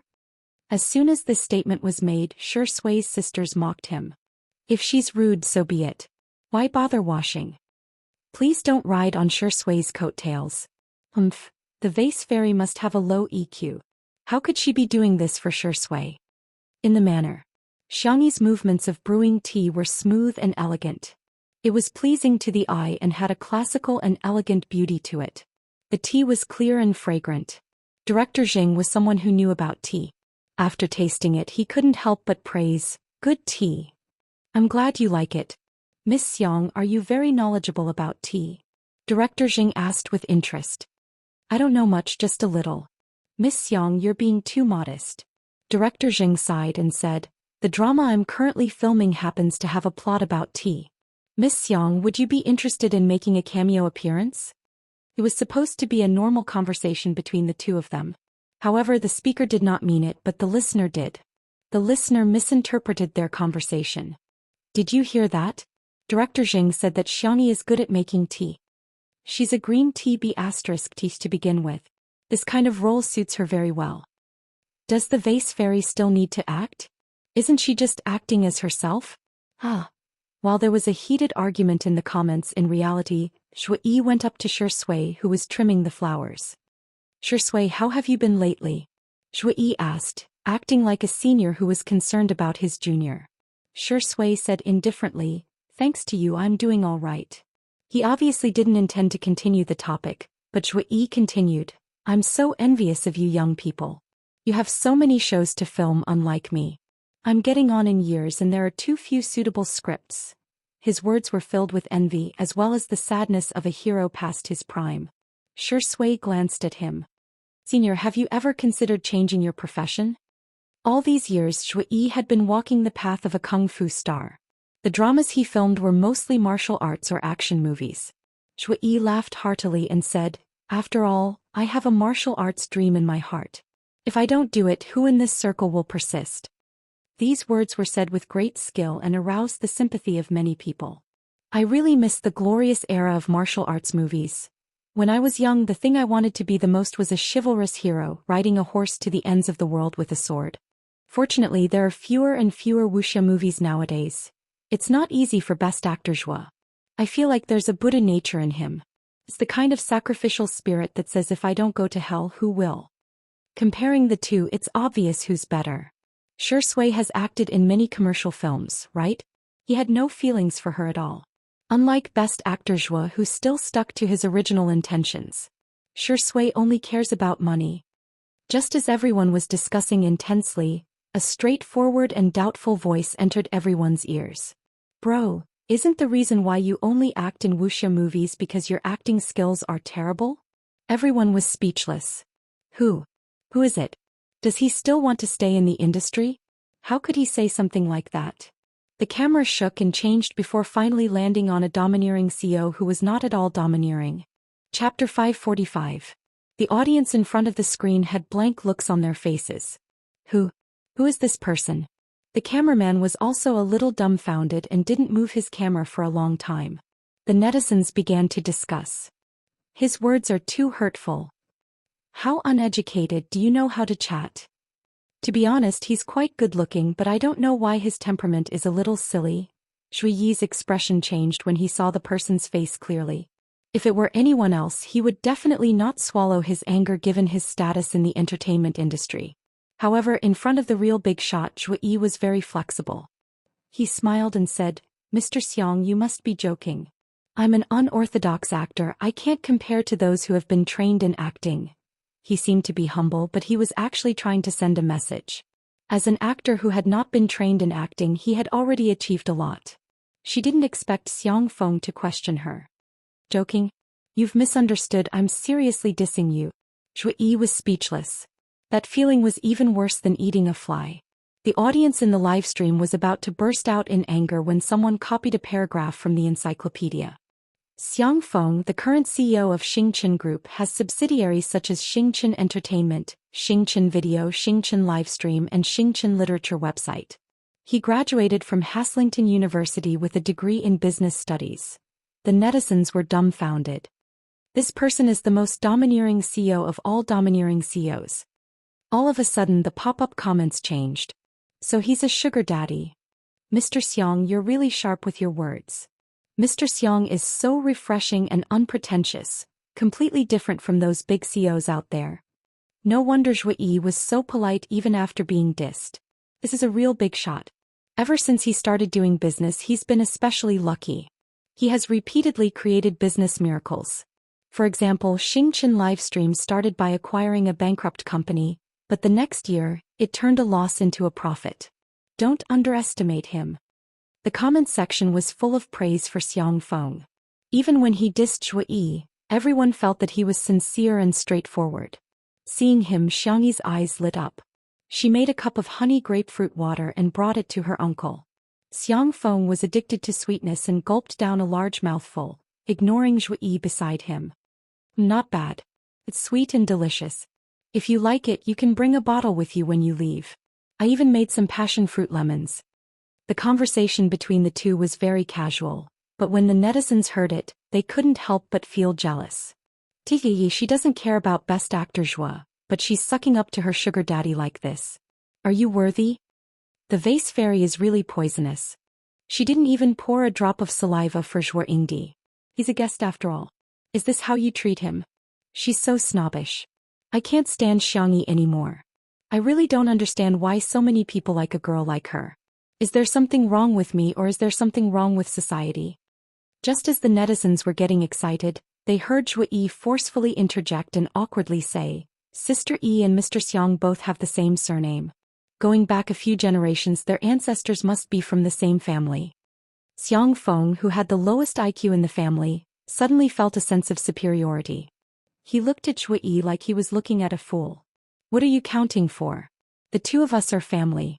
I'm Xiangyi's uncle. Her biological uncle. In an instant, the netizens who had just finished being keyboard warriors were dumbfounded. Chapter 546. What the hell? The sugar daddy that countless people dream of is actually Xiangyi's uncle? Then what's the point of hating? F***ck. Zhou Yi was even more dumbfounded. He was completely dumbfounded, feeling like he had flattered the wrong person. However, after realizing that Xiangyi was the real deal, a glint flashed across Zhou Yi's eyes.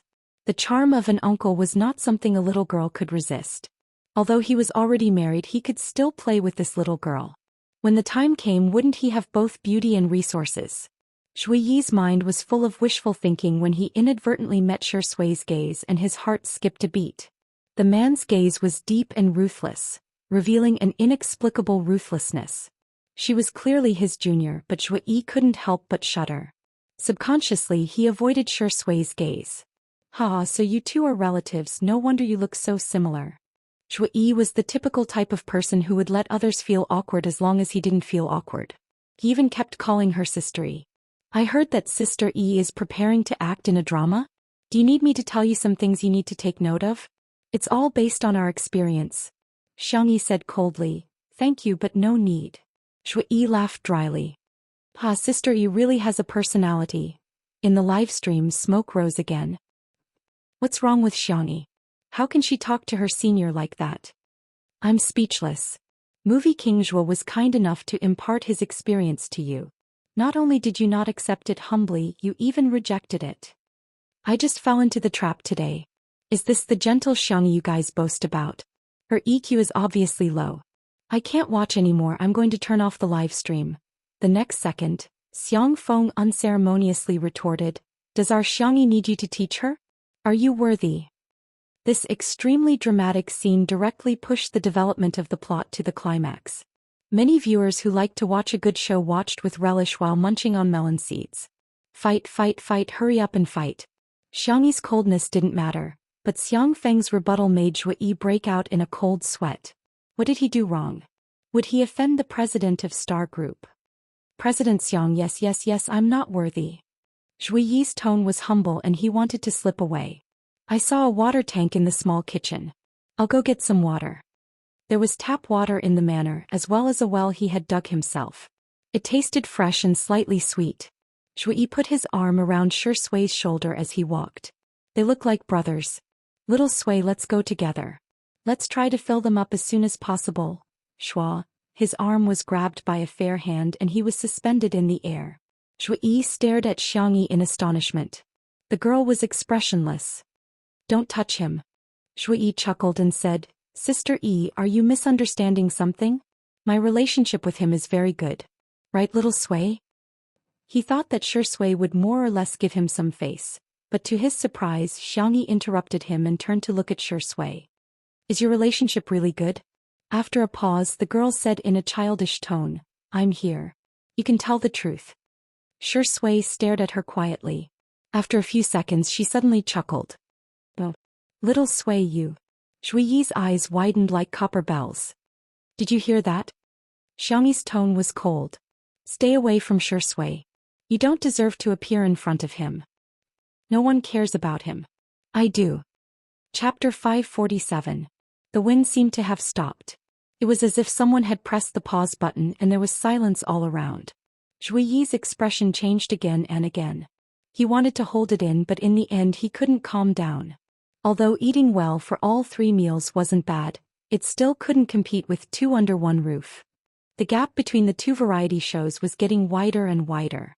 2 under one roof was already faintly showing signs of exploding, while eating well for all 3 meals was gradually going downhill. Zhui couldn't figure out why there was such a huge gap in popularity between the 2 shows, which were both about delicious food and public displays of affection. He used all his means and specially came over to see what was going on. However, he didn't expect them to not give him any face at all. Zhui was afraid that the past would be brought up again, so he took the initiative and said angrily, Sister E, you've gone too far with your words. Fine, since I'm not welcome here, I'll leave. His acting skills weren't weak and he got into character within minutes. He strode away and said to Li Jinyu, I came to support your show, but you're treating me like this. Why should I take this lying down? The atmosphere was a little stagnant. Some empathetic netizens were influenced by Zhuiyi's words and were put in his shoes. I'm so angry, how can they say that about teacher Zhua? What did best actor Zhua do wrong? Why are they treating him like this? Shui and Xiangyi are really from the same family. Both of them are so outrageous. Zhuiyi's acting was smooth, which could be considered the pinnacle of his acting career. That was if he hadn't met the Terminator of acting, Xiang Fengfeng. Unfortunately he had met him this time. Xiang Fengfeng questioned, well, no one invited you here, right? Didn't you come here yourself? As one of the sponsors of 2 Under One Roof, Xiang Fengfeng had gone through the guest list before. He remembered clearly that Zhui wasn't on it. Zhui stopped in his tracks. The netizens in front of the screen were dumbfounded. What? Zhui wasn't invited? So Zhui came uninvited today. Xiang Feng shook his legs, completely lacking the aura of a domineering CEO. Also, if I say you're fat, why are you panting? Who are you acting for? Don't you know why Yi is so mean to you? Zhui suddenly had a bad premonition. When we were filming you thought you were a senior and Shui was a newbie. You acted for real and even broke Shui's ribs. Do you really think the internet doesn't remember? Xiang Feng didn't give Zhui any face. Before you question how others treat you, why don't you reflect on how you treat others? Did your brain run away from home and go to Antarctica to feed the penguins? Xiang Feng spoke quickly like a machine gun, but it contained a huge amount of information. The netizens were stunned. So there was such a thing? The Shui sisters chimed in one after another. That's right. It's true. It even made the headlines back then, but Shui wasn't popular at the time, so the matter was left unsettled. Zhuiyi's interview back then didn't hurt him at all. He even said that it was natural for a senior to hit a junior. The video of Stinky's Guide to the Stars can be found. Zhuiyi's body swayed a little. He didn't expect that not only would he fail to gain some popularity, he would even get himself implicated. Chapter 548. Not to mention the passers-by, even Shui's sister didn't know all about what happened back then. Now that the truth was exposed, the netizens were shocked and furious. Zhui was such a scumbag that he broke someone's bones while filming.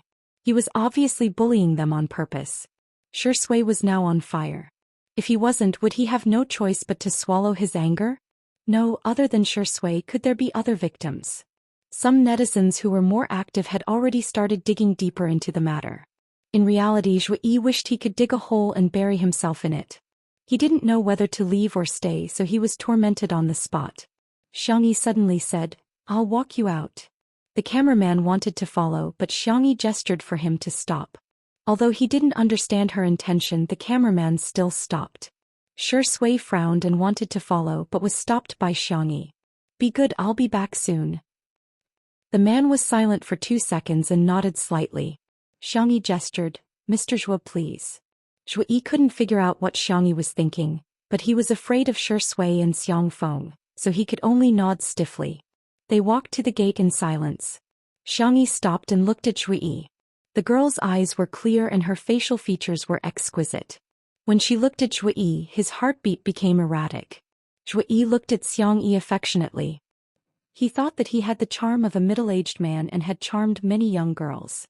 Xiangyi, do you have something to tell me? Yes. Hearing this, Zhui's smile became even brighter. He ran his hand through his hair and said, Go ahead, I'm listening. A question mark slowly appeared above Xiangyi's head.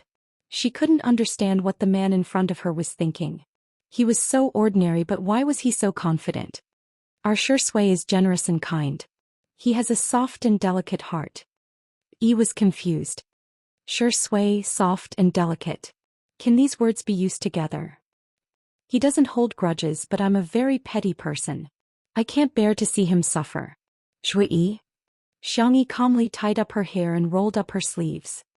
That's why I'm prepared to stand up for him. When Zhui heard this, he found it rather funny. Little girl, so you really do like Shi Sui.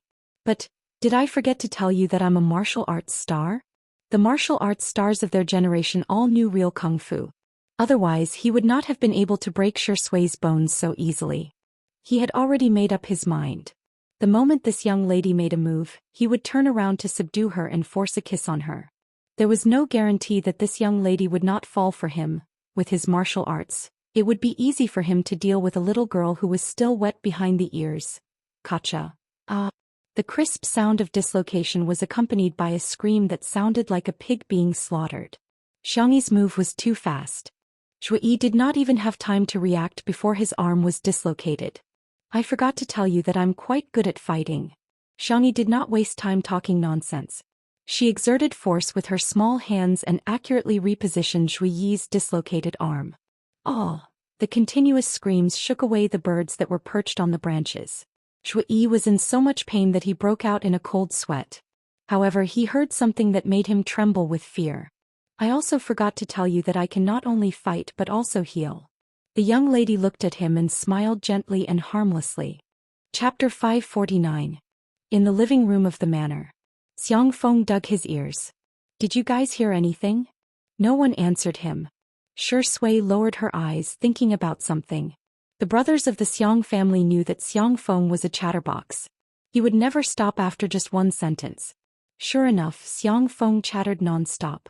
In just a few minutes, the entire internet knew that he had eaten 6 soup dumplings for breakfast, climbed a tree to pick peaches yesterday, went to the hospital to wash his ears and dug out a large lump of earwax. Now his hearing was extremely good. The netizens? What? Was this person really a domineering CEO? Was he sure he wasn't an idiot? Xiang Feng was very talkative. If Shi Sui hadn't handed him a glass of water and he hadn't stopped to drink it to moisten his throat, he might have continued talking. At this moment Xiangyi returned. The girl's eyes were calm as she calmly sat down on the sofa. When Xiang Feng saw her, he smiled and said, "You're back. Are you tired? Uncle will wash a few peaches for you to eat." Before he finished speaking, Xiangyu handed over a fruit platter.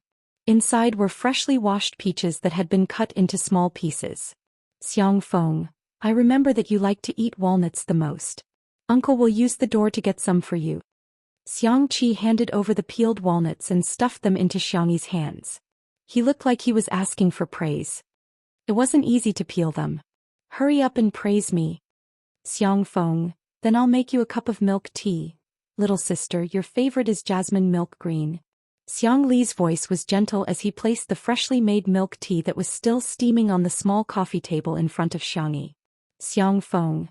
He really couldn't think of anything else to do for Xiangyi, so he reached for a tissue box. "Here, wipe your mouth if you're tired." The next second, Xianxia, who was in the middle of a conference call, passed by. As he skillfully spoke professional legal terms in English, he took out a handkerchief from his suit pocket and handed it to Tutu. Xiang Feng was speechless. Shi Sui naturally hugged Xiao Naofu and chatted with Xiangyi about cat food. The salmon and cod from last time was pretty good. Xiao Naofu ate the most. Xiangyi, then I'll buy some more. Xiang Feng, really, she suddenly felt that she was quite redundant. The netizens in the live stream were envious and jealous when they saw this scene. Our Xiangyi is such a cutie. This is the princess-like life I've always dreamed of. Woo, she has a family and a man. What kind of life is this? Sister Yi is the happiest person in the world. The morning was peaceful and leisurely, but countless people in front of their screens were watching with relish. It turned out that the quarrels and bickering between family members, or even if they didn't say anything, just being in the same room with some reading books, some doing handicrafts, some busy with work, and some playing games, was actually so warm and blissful. In the director's office, Li Jinyu suddenly realized something and frantically jotted down something on a notepad. Someone came to him to ask about work, but was persuaded to leave by Wan Qing. The strong and bright woman at this moment chose to silently accompany Li Jinyu. When it was almost time for dinner, Shui was about to cook. Xiangyi couldn't stand it anymore and said coquettishly, "Let me cook just once, just once. Just once, okay?" Before Shui could respond, voices of objection came from all over the room. No. Chapter 550. Your hand is still injured, how can you cook? Don't even think about it, sit down obediently. Voices of rebuke came from all directions. Xiangyi clenched her fists and made a gesture to show off her muscles. It's okay that I'm injured, I can really do it. I'm super strong. The netizens were flabbergasted. Yi is so cute. Sisters, I can do it again. Cuteness is justice. Brothers, promise her, let our sister Yi touch the little spatula. Look at how greedy she is, she's addicted to cooking. Shui was speechless. Xiang Feng was speechless. The Xiang brothers were speechless. At this moment, the few men's brain circuits that had never been synchronized actually connected to a common frequency. Wife Yi, sister Yi, little bunny Tutu is so cute. I'm a very principled person, Xianxia said calmly, and the others all stood up straight or sat down in unison, just like primary school students who were being lectured by the dean. Tutu, do you really want to cook? Yes. Xiang Yi nodded vigorously. Xianxia said, okay, let's cook together then. Everyone was speechless. Is this what you mean by principled? Your principle is that you have no principles when it comes to Sister Yi. Xiangyi rubbed her hands expectantly. As it turned out, Xiangyi's expectations were too perfect. When Xianxia said to cook together, he meant that everyone would cook together while Xiangyi sat at the side and watched. Fourth brother, let me wash the vegetables. How can a girl do such chores? Third brother, let me peel the garlic. I'm the best at it. Little sister, sit properly. Are you cold? I'll get you a blanket. Sob, sob, sob. Second brother, let me make the soup please. Little bunny, be good. Can you cover the lid of the casserole later? Sob, sob, sob. Big brother, I'll fry a meatball. Just a little. Tutu, be good. Xiangyi wandered around but didn't get any work. Feeling aggrieved, she went to Shui's side. Shui smiled. Your Highness, can you do me a favor? The young girl's doe eyes brightened. Tell me. I can do anything. Shui pointed at the switch of the natural gas and said gently, could you please turn it on for me? Xiangyi ran over and turned on the switch. Shui, thank you, Your Highness. Thank you for your hard work. The young girl turned her small face, and her eyebrows curved into the shape of a crescent moon. Xiang Feng, who was passing by, was confused. What's this, Your Highness? Are you playing house? You're already so old, yet you're still playing such a childish game. Comments in the live stream. Someone kill me to liven things up for Shui's sister Yi.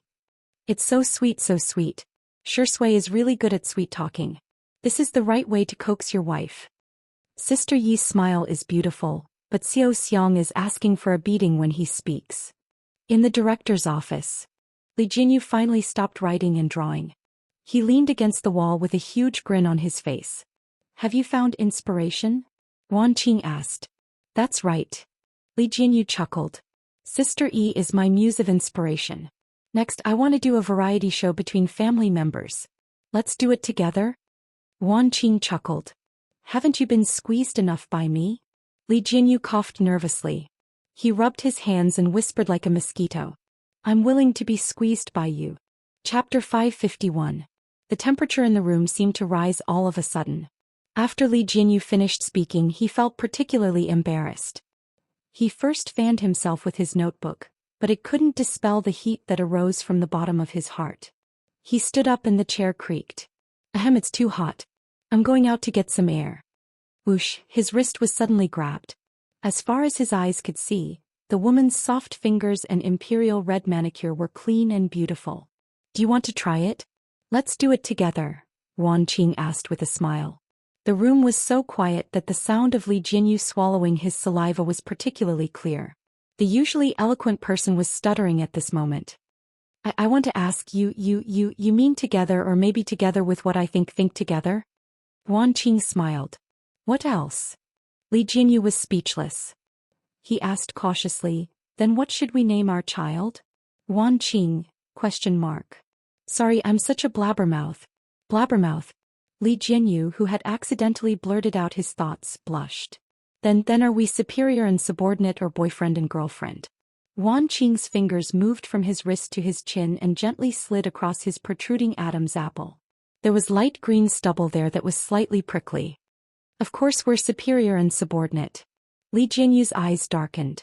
However, he heard Wan Qing say unhurriedly, more like boyfriend and girlfriend. Li Jinyu.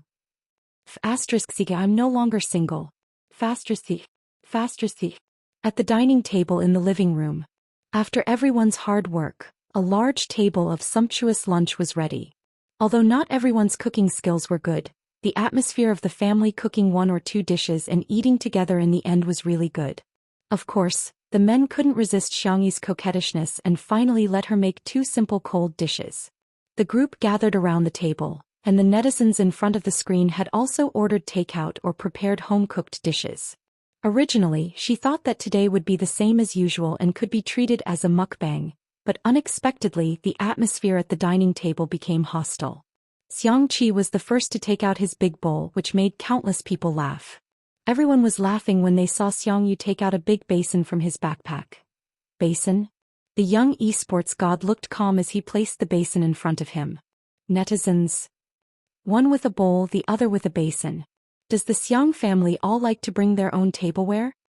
Haha, this basin is so big it looks like the stainless steel basin that comes with instant noodles. Wait, why did CO Xiang bring a pot over? It seems to be a hot pot. Under the incredulous gazes of countless people in front of the screen, the domineering president of the Xiang family, Feng Feng, calmly brought over an electric hot pot used for hot pot. As long as my pot is big enough, I'm not afraid of not being able to eat it. Eat, why aren't you eating? Let's eat, Xiang Feng said. Director Zheng, who had always been calm and collected, widened his eyes when he saw this scene. This works too? The netizens watching the livestream laughed even harder. I'm laughing so hard. CK, why is this family always making me laugh? In ancient times, Mulan joined the army on her father's behalf. Today there's a prime minister carrying a pot to battle. Thumbs up. No, it's just lunch. Why do I feel like I'm on the battlefield? Just as the netizens were lamenting, Xiangyi picked up her chopsticks and the battle began. Chapter 552. Swoosh swoosh swoosh. Several pairs of chopsticks simultaneously picked up Xiangyi's cold dish. The men from the Xiang family moved their chopsticks like the wind, their chopsticks flashing like knives and swords. A gust of wind swept through and the cold dish was instantly emptied. When the Xiang family army went to war, not even a blade of grass grew. When it was time to taste each other's dishes, the Xiang family began to diss each other. Your ginger duck makes me want to vomit. I never thought there would be such a disgusting fish in the world. You can even make something like scrambled eggs with tomatoes, so disgusting. Little uncle, you really are the god of dark cuisine. It was noisy, but it was very heartwarming. Xiangyi rested her face on her hands and watched this scene with a smile. This was the reason why no matter how many worlds she had transmigrated through, she still chose to go home. Because home was only where one's family was. Come, cheers. Xiang Feng loved liveliness. Wherever he was, there was no atmosphere that couldn't liven up. He called for everyone to raise their glasses. The little drunkard Xiangyi's eyes sparkled. Just as she was about to raise her glass, the glass in front of her was replaced with a small bottle of milk. Songchen's face was serious. The little kid wants to drink this. Xiangyi. Unhappy. She didn't dare to disobey her big brother, so she could only drink the milk dejectedly. After the meal, the Xiang brothers took over the housework. Director Jing pulled Shui and Xiangyi to talk about the collaboration. The character designs are what I just described. The scenes can be shot in about a day. I wonder if Shui and Sister Yi are interested? Director Jing was currently filming a Xianxia drama. The main plot was the traditional route of the male lead fighting monsters and stealing treasures to level up. In this drama, the male lead's golden finger also obtained a magical ring. However, the ring didn't contain a white-bearded grandpa, but rather a white-robed, wide-sleeved immortal. His interactions with the male lead weren't all about helping each other, but all kinds of sharp disagreements. The other character was a banshee in the male lead's inner demon fantasy. In order to help the male lead pass the tribulation, the venerable immortal entered the male lead's inner demon environment. As a result, she had an extremely seductive scene with a female demon. Director Jing continued to persuade them. This will be a challenge for both of you. Shui can try acting with an actress, and Sister Yi can also familiarize herself with the filming of a TV series. The requirements for a TV series are lower than for a movie. In fact, he didn't have much hope in his heart. After all, with Shui's current status, there was really no need for her to play such a special guest role. Needless to say, Xiangyi didn't seem to have any ambition at all. From the bottom of his heart, he felt that the two of them fit the role too well, so he wanted to work hard. Unexpectedly, Xiangyi agreed. I can. She had been an actress in another world, but it was different from this world. She wanted to quickly adapt to the current environment so that she could cooperate with Shui in the future. As soon as she agreed, Shui had no objection. Sister Yi can do it, so can I. Director Jing was overjoyed. Looks like I was right to come today. Seeing that the decision was about to be made, Xiang Feng, who was eavesdropping on the side, shouted, "Show me the script first. Are there any intimate scenes?"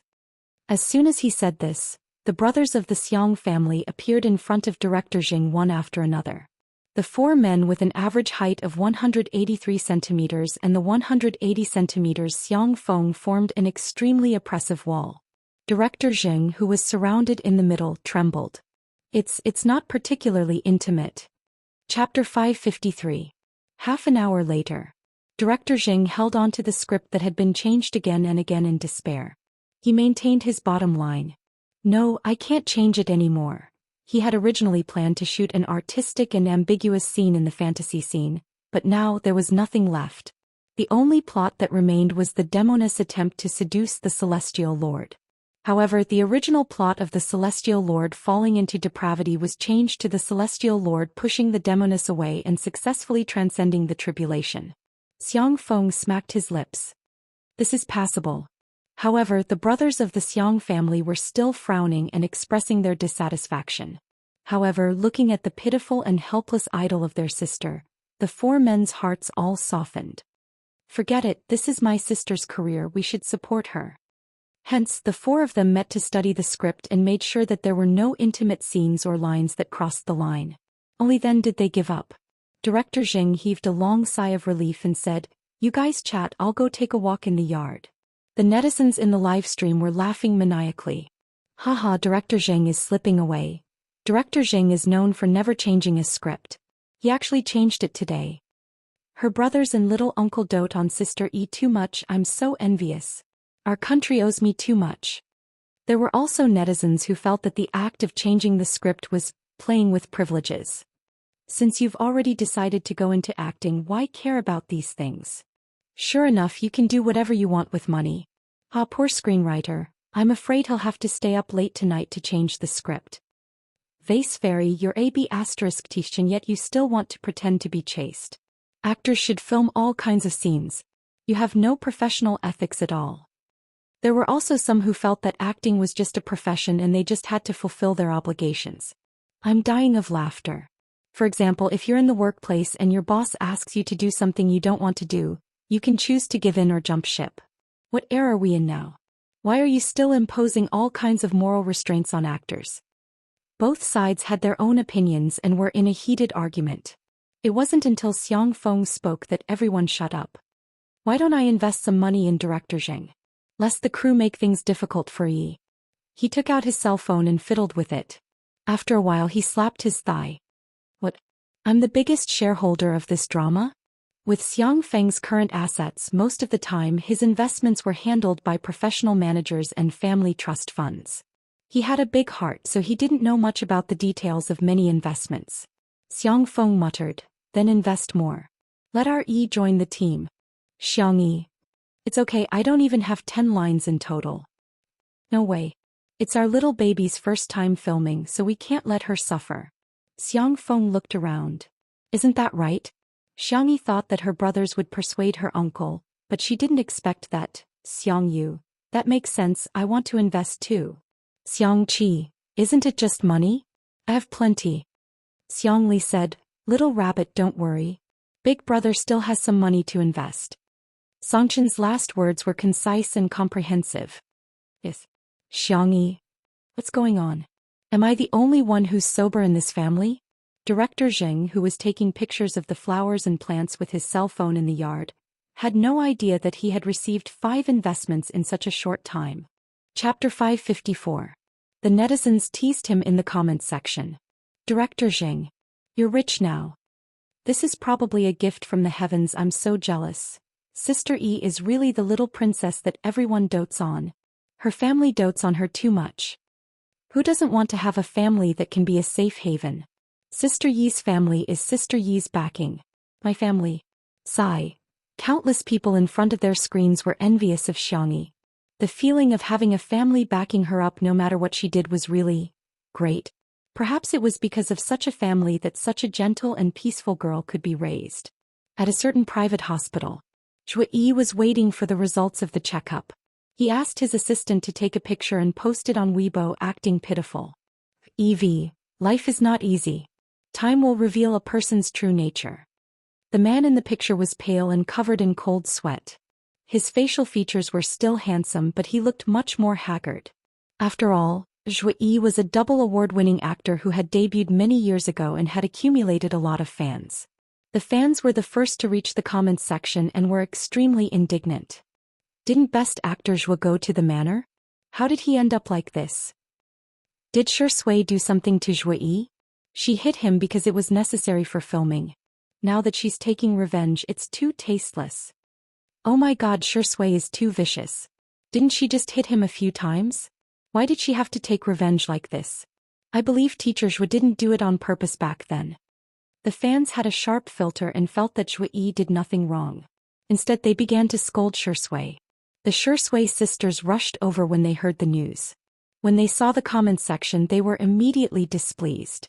The two sides fell into a war of words and the comments section became a battlefield.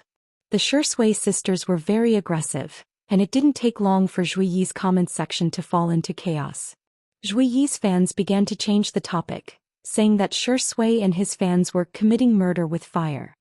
Zhou Yi was better in terms of ability, experience and acting skills. However, they underestimated the ability of netizens to expose the truth. Someone happened to locate Zhou Yi's hospital and found a stack of medical records in a Weibo post by a medical staff. After zooming in, it just so happened that Zhou Yi's medical record was at the top. The diagnosis results were clearly written on it. Although most of the words were blocked, there was one sentence that could be vaguely recognized after zooming in. The patient's bones, joints and skin are all normal. Netizens. In other words, wasn't he completely fine? Then what are you acting for? Zhou Yi's fans were also dumbfounded. They thought that Zhou Yi had been bullied by Shui. But to their surprise, Zhou Yi was actually very healthy. The Shui sisters took the diagnosis and began to mock him. Wow, Best Actor Zhou is awesome. What are you pretending for?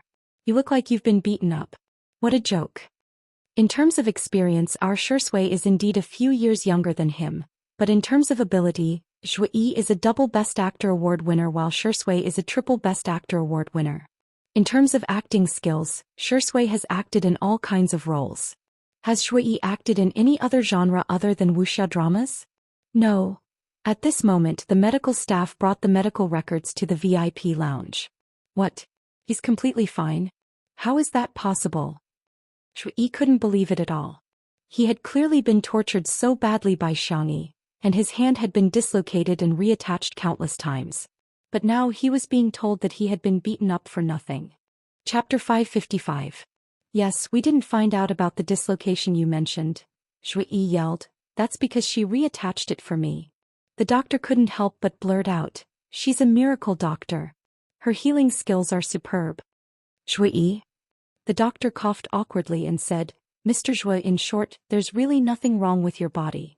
He broke down. His body was fine, but his mind was. As soon as he closed his eyes, his mind would be filled with the image of that demonic child who looked gentle on the outside and broke like a fried dough twist. Zhou Yi couldn't help but shiver. The back of his clothes was already soaked in cold sweat. He finally began to regret what he had done in the past. If he hadn't treated Xianxia that way back then, would he not have suffered the consequences of his own actions today? As evening approached, the Xiang brothers all left one after another as they had their own matters to attend to. In the end, only Xiang Feng stayed behind. Unable to stand Xiangyi's coquettish behavior, he ordered a takeout feast for his niece, which included all kinds of junk food. The two of them even hid in the small kitchen and secretly ate behind Xianxia and Director Zheng's backs. Come, cheers. Xiang Feng held the milk tea and toasted Xiangyi with pride. Xiangyi took a big gulp and successfully sucked in the pearl herb and pudding. She also ordered a piece of fried chicken that was crispy on the outside and tender on the inside, which was dipped in sweet and spicy sauce. When she bit into it, she could even hear the crisp sound of it burning. The girl squinted her eyes in bliss as her little legs fluttered excitedly. Eating junk food was so delicious. It's so delicious. Little uncle. Xiang Feng smiled foolishly. I like it too. The uncle and niece reached a consensus and dug in. This scene was recorded by the camera, and the audience in the livestream protested. This 3D surround sound. Oh, I'm dying of hunger. Little uncle seems a little unreliable, but I love it so much.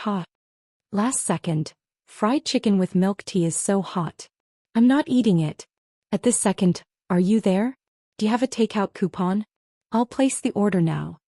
After eating and drinking to her heart's content, Xiangyi felt a little guilty. She rubbed her belly, took a clean paper box and filled it with all the food. Who's it for? Xianxia, Xiangyi said seriously. It's not good to eat alone. Xiang Feng said with certainty, he won't eat such junk food. Don't judge him by how he can endure hardships when he's filming. He's usually very pretentious.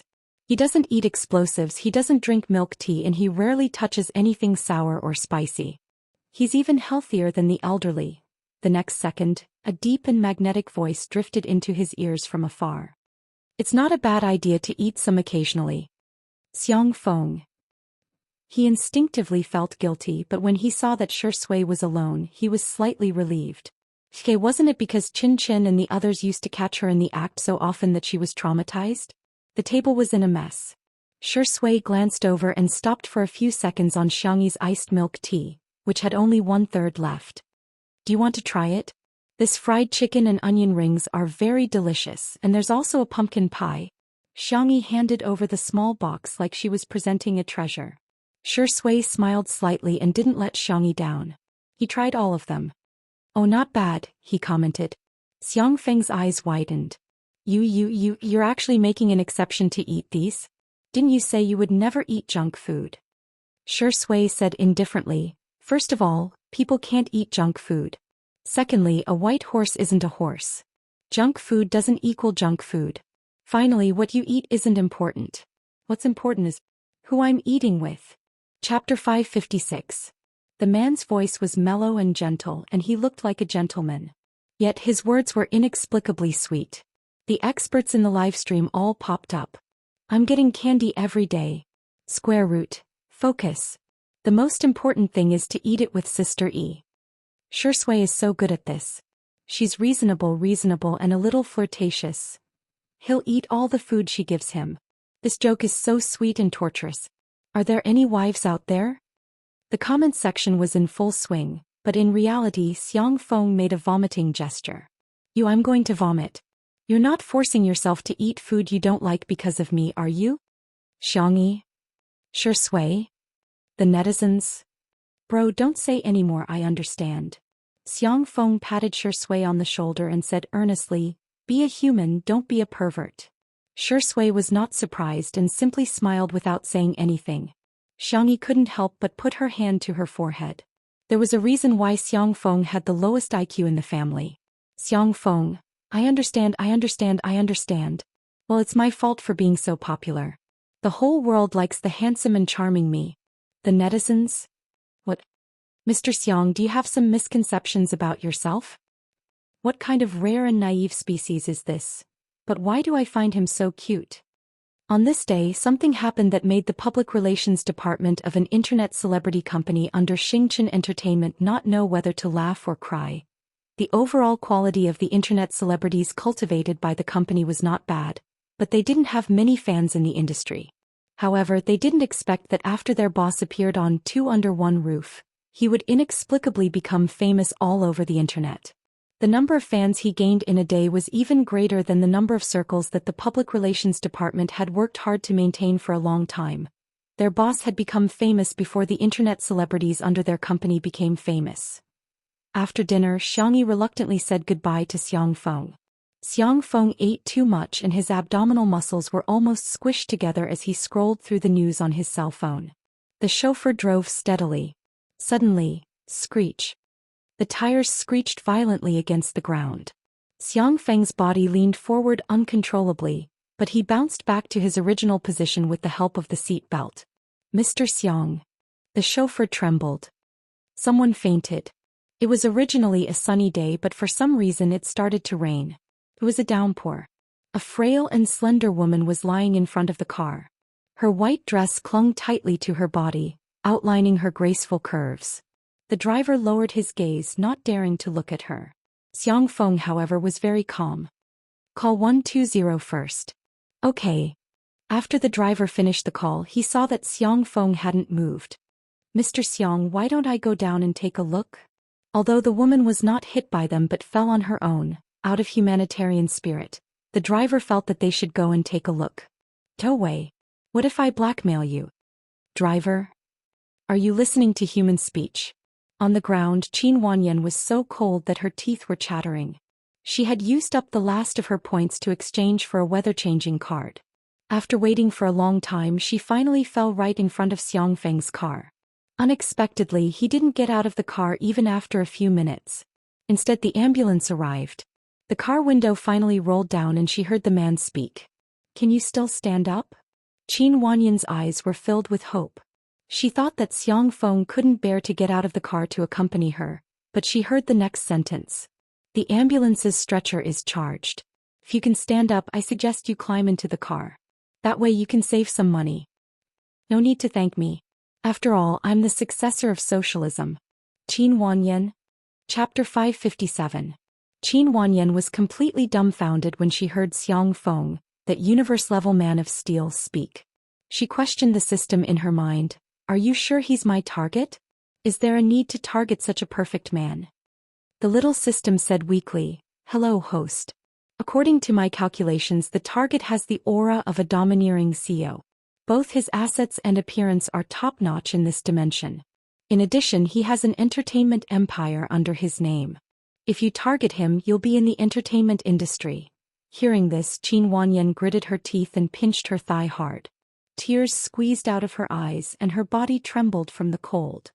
Sir, I'm so scared. Can you please accompany me to the hospital? The woman in the white dress looked pitiful under the heavy rain. If it were any other man, even if they weren't moved, they would at least soften. However, Xiang Feng said warily, You want me to pay for your stretcher? It's too expensive. It's not worth it. Don't extort me. Qin Wanyan was speechless. She choked and couldn't speak. At this moment, a doctor got out of the car and held an umbrella for Qin Wanyan.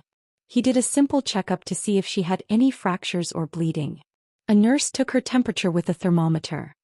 The patient's fever is 39 degrees. Qin Wanyan forced herself to stay awake and looked in Xiang Feng's direction with tears in her eyes. The man poked half his head out of the car window and said something that made her feel suffocated. 39 degrees? 666. Awesome. Qin Wanyan was speechless. He met a young woman who was soaking wet in the rain. Instead of carrying her to the car, he said 666 to her with a high fever. What kind of man was this? Qin Wanyan's eyes rolled. Because of her body and extreme anger, she fainted. 2 days later. The sun was shining brightly. It was a sunny day. Xiangyi and Shui arrived at the set of Achieving the Tao, which director Zheng was filming. Director Zheng was directing and couldn't leave, so he asked the assistant director to receive them. The assistant director, whose surname was Lu, glanced at Xiangyi before turning back to Shui as if nothing had happened. Welcome. Director Lu shook hands with Shui. Then he wanted to shake hands with Xiangyi as well, but the girl only nodded slightly. Oh. Director Lu was instantly displeased. He felt that Xiangyi did not know how to appreciate his kindness. So many popular female celebrities had to flatter him when they saw him.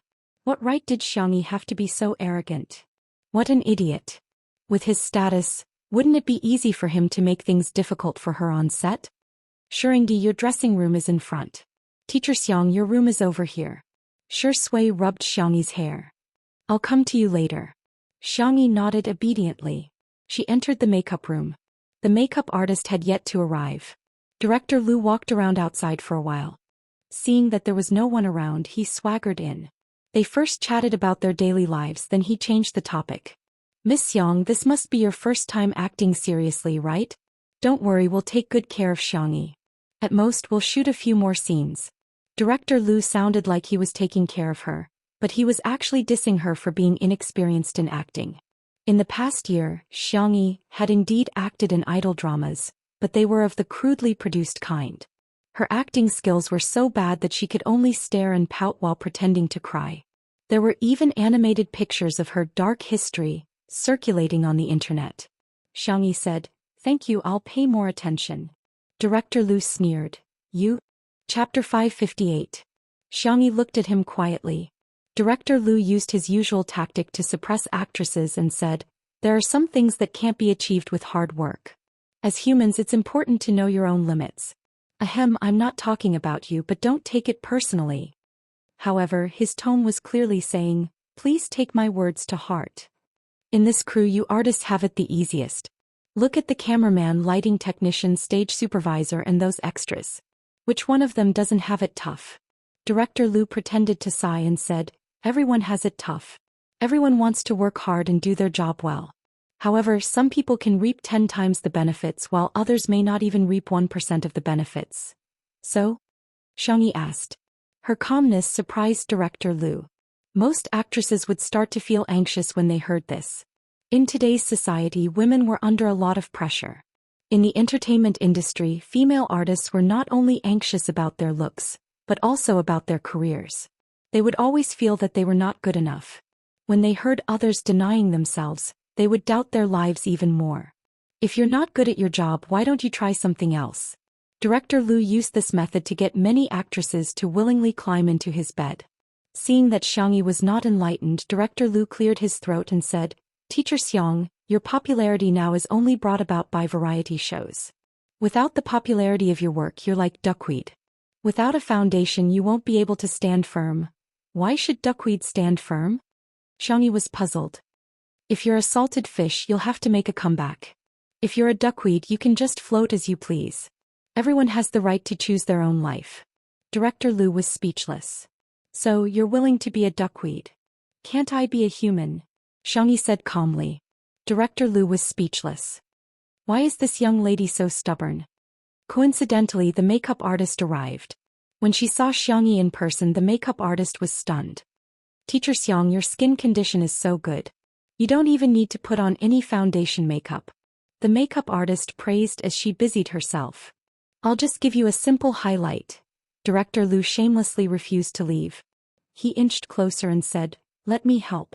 Teacher Xiang, let me help you with your hair." The makeup artist's expression was ugly, but he didn't dare to say anything.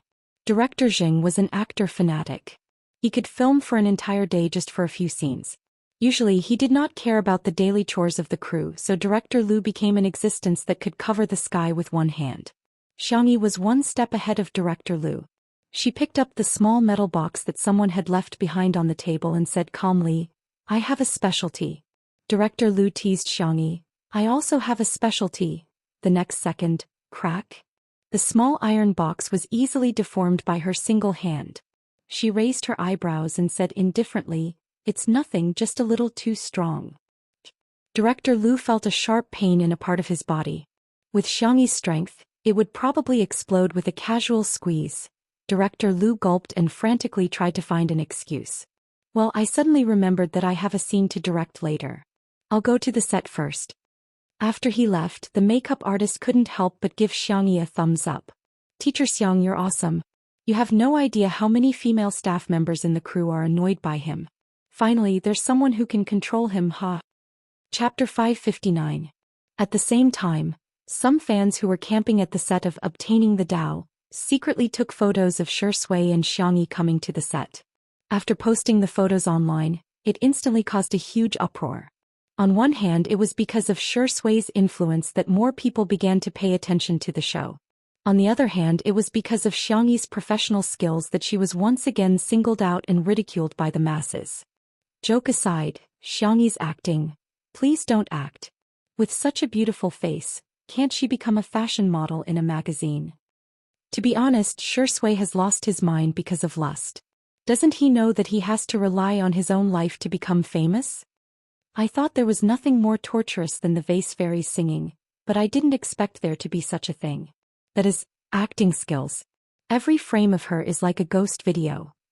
After someone posted a photo of director Lu entering Xiangyi's dressing room, the discussion became even more heated. Wow, I think I've suddenly understood something. I suddenly feel like Xiangyi is so disgusting. Don't tell me her image as a group favorite is also a publicity stunt? Would a real rich beauty do such a thing? So what if she's rich and beautiful? Many children of rich families are psychopaths. Some steal things for thrills while others steal people for thrills. With the invention of the internet, the spread of information reached the fastest speed in the history of human civilization. Countless pieces of information, good, bad, meaningful, meaningless, and fragmented, occupied the time. Warmth and beauty were shared. Hostility and savagery collided. One second one might be moved to tears by the positive energy, but the next second one would be typing on the keyboard fiercely. The evil and good of human nature might not have a fixed pattern to begin with, but rather, it was constantly changing. Even ordinary people would be pointed at and gossiped about, not to mention the popular Xiangyi. Some people were madly in love with her, while others thought everything about her was wrong. The controversy seemed to never stop. The makeup artist was still putting on Xiangyi's eye makeup when Shui came over.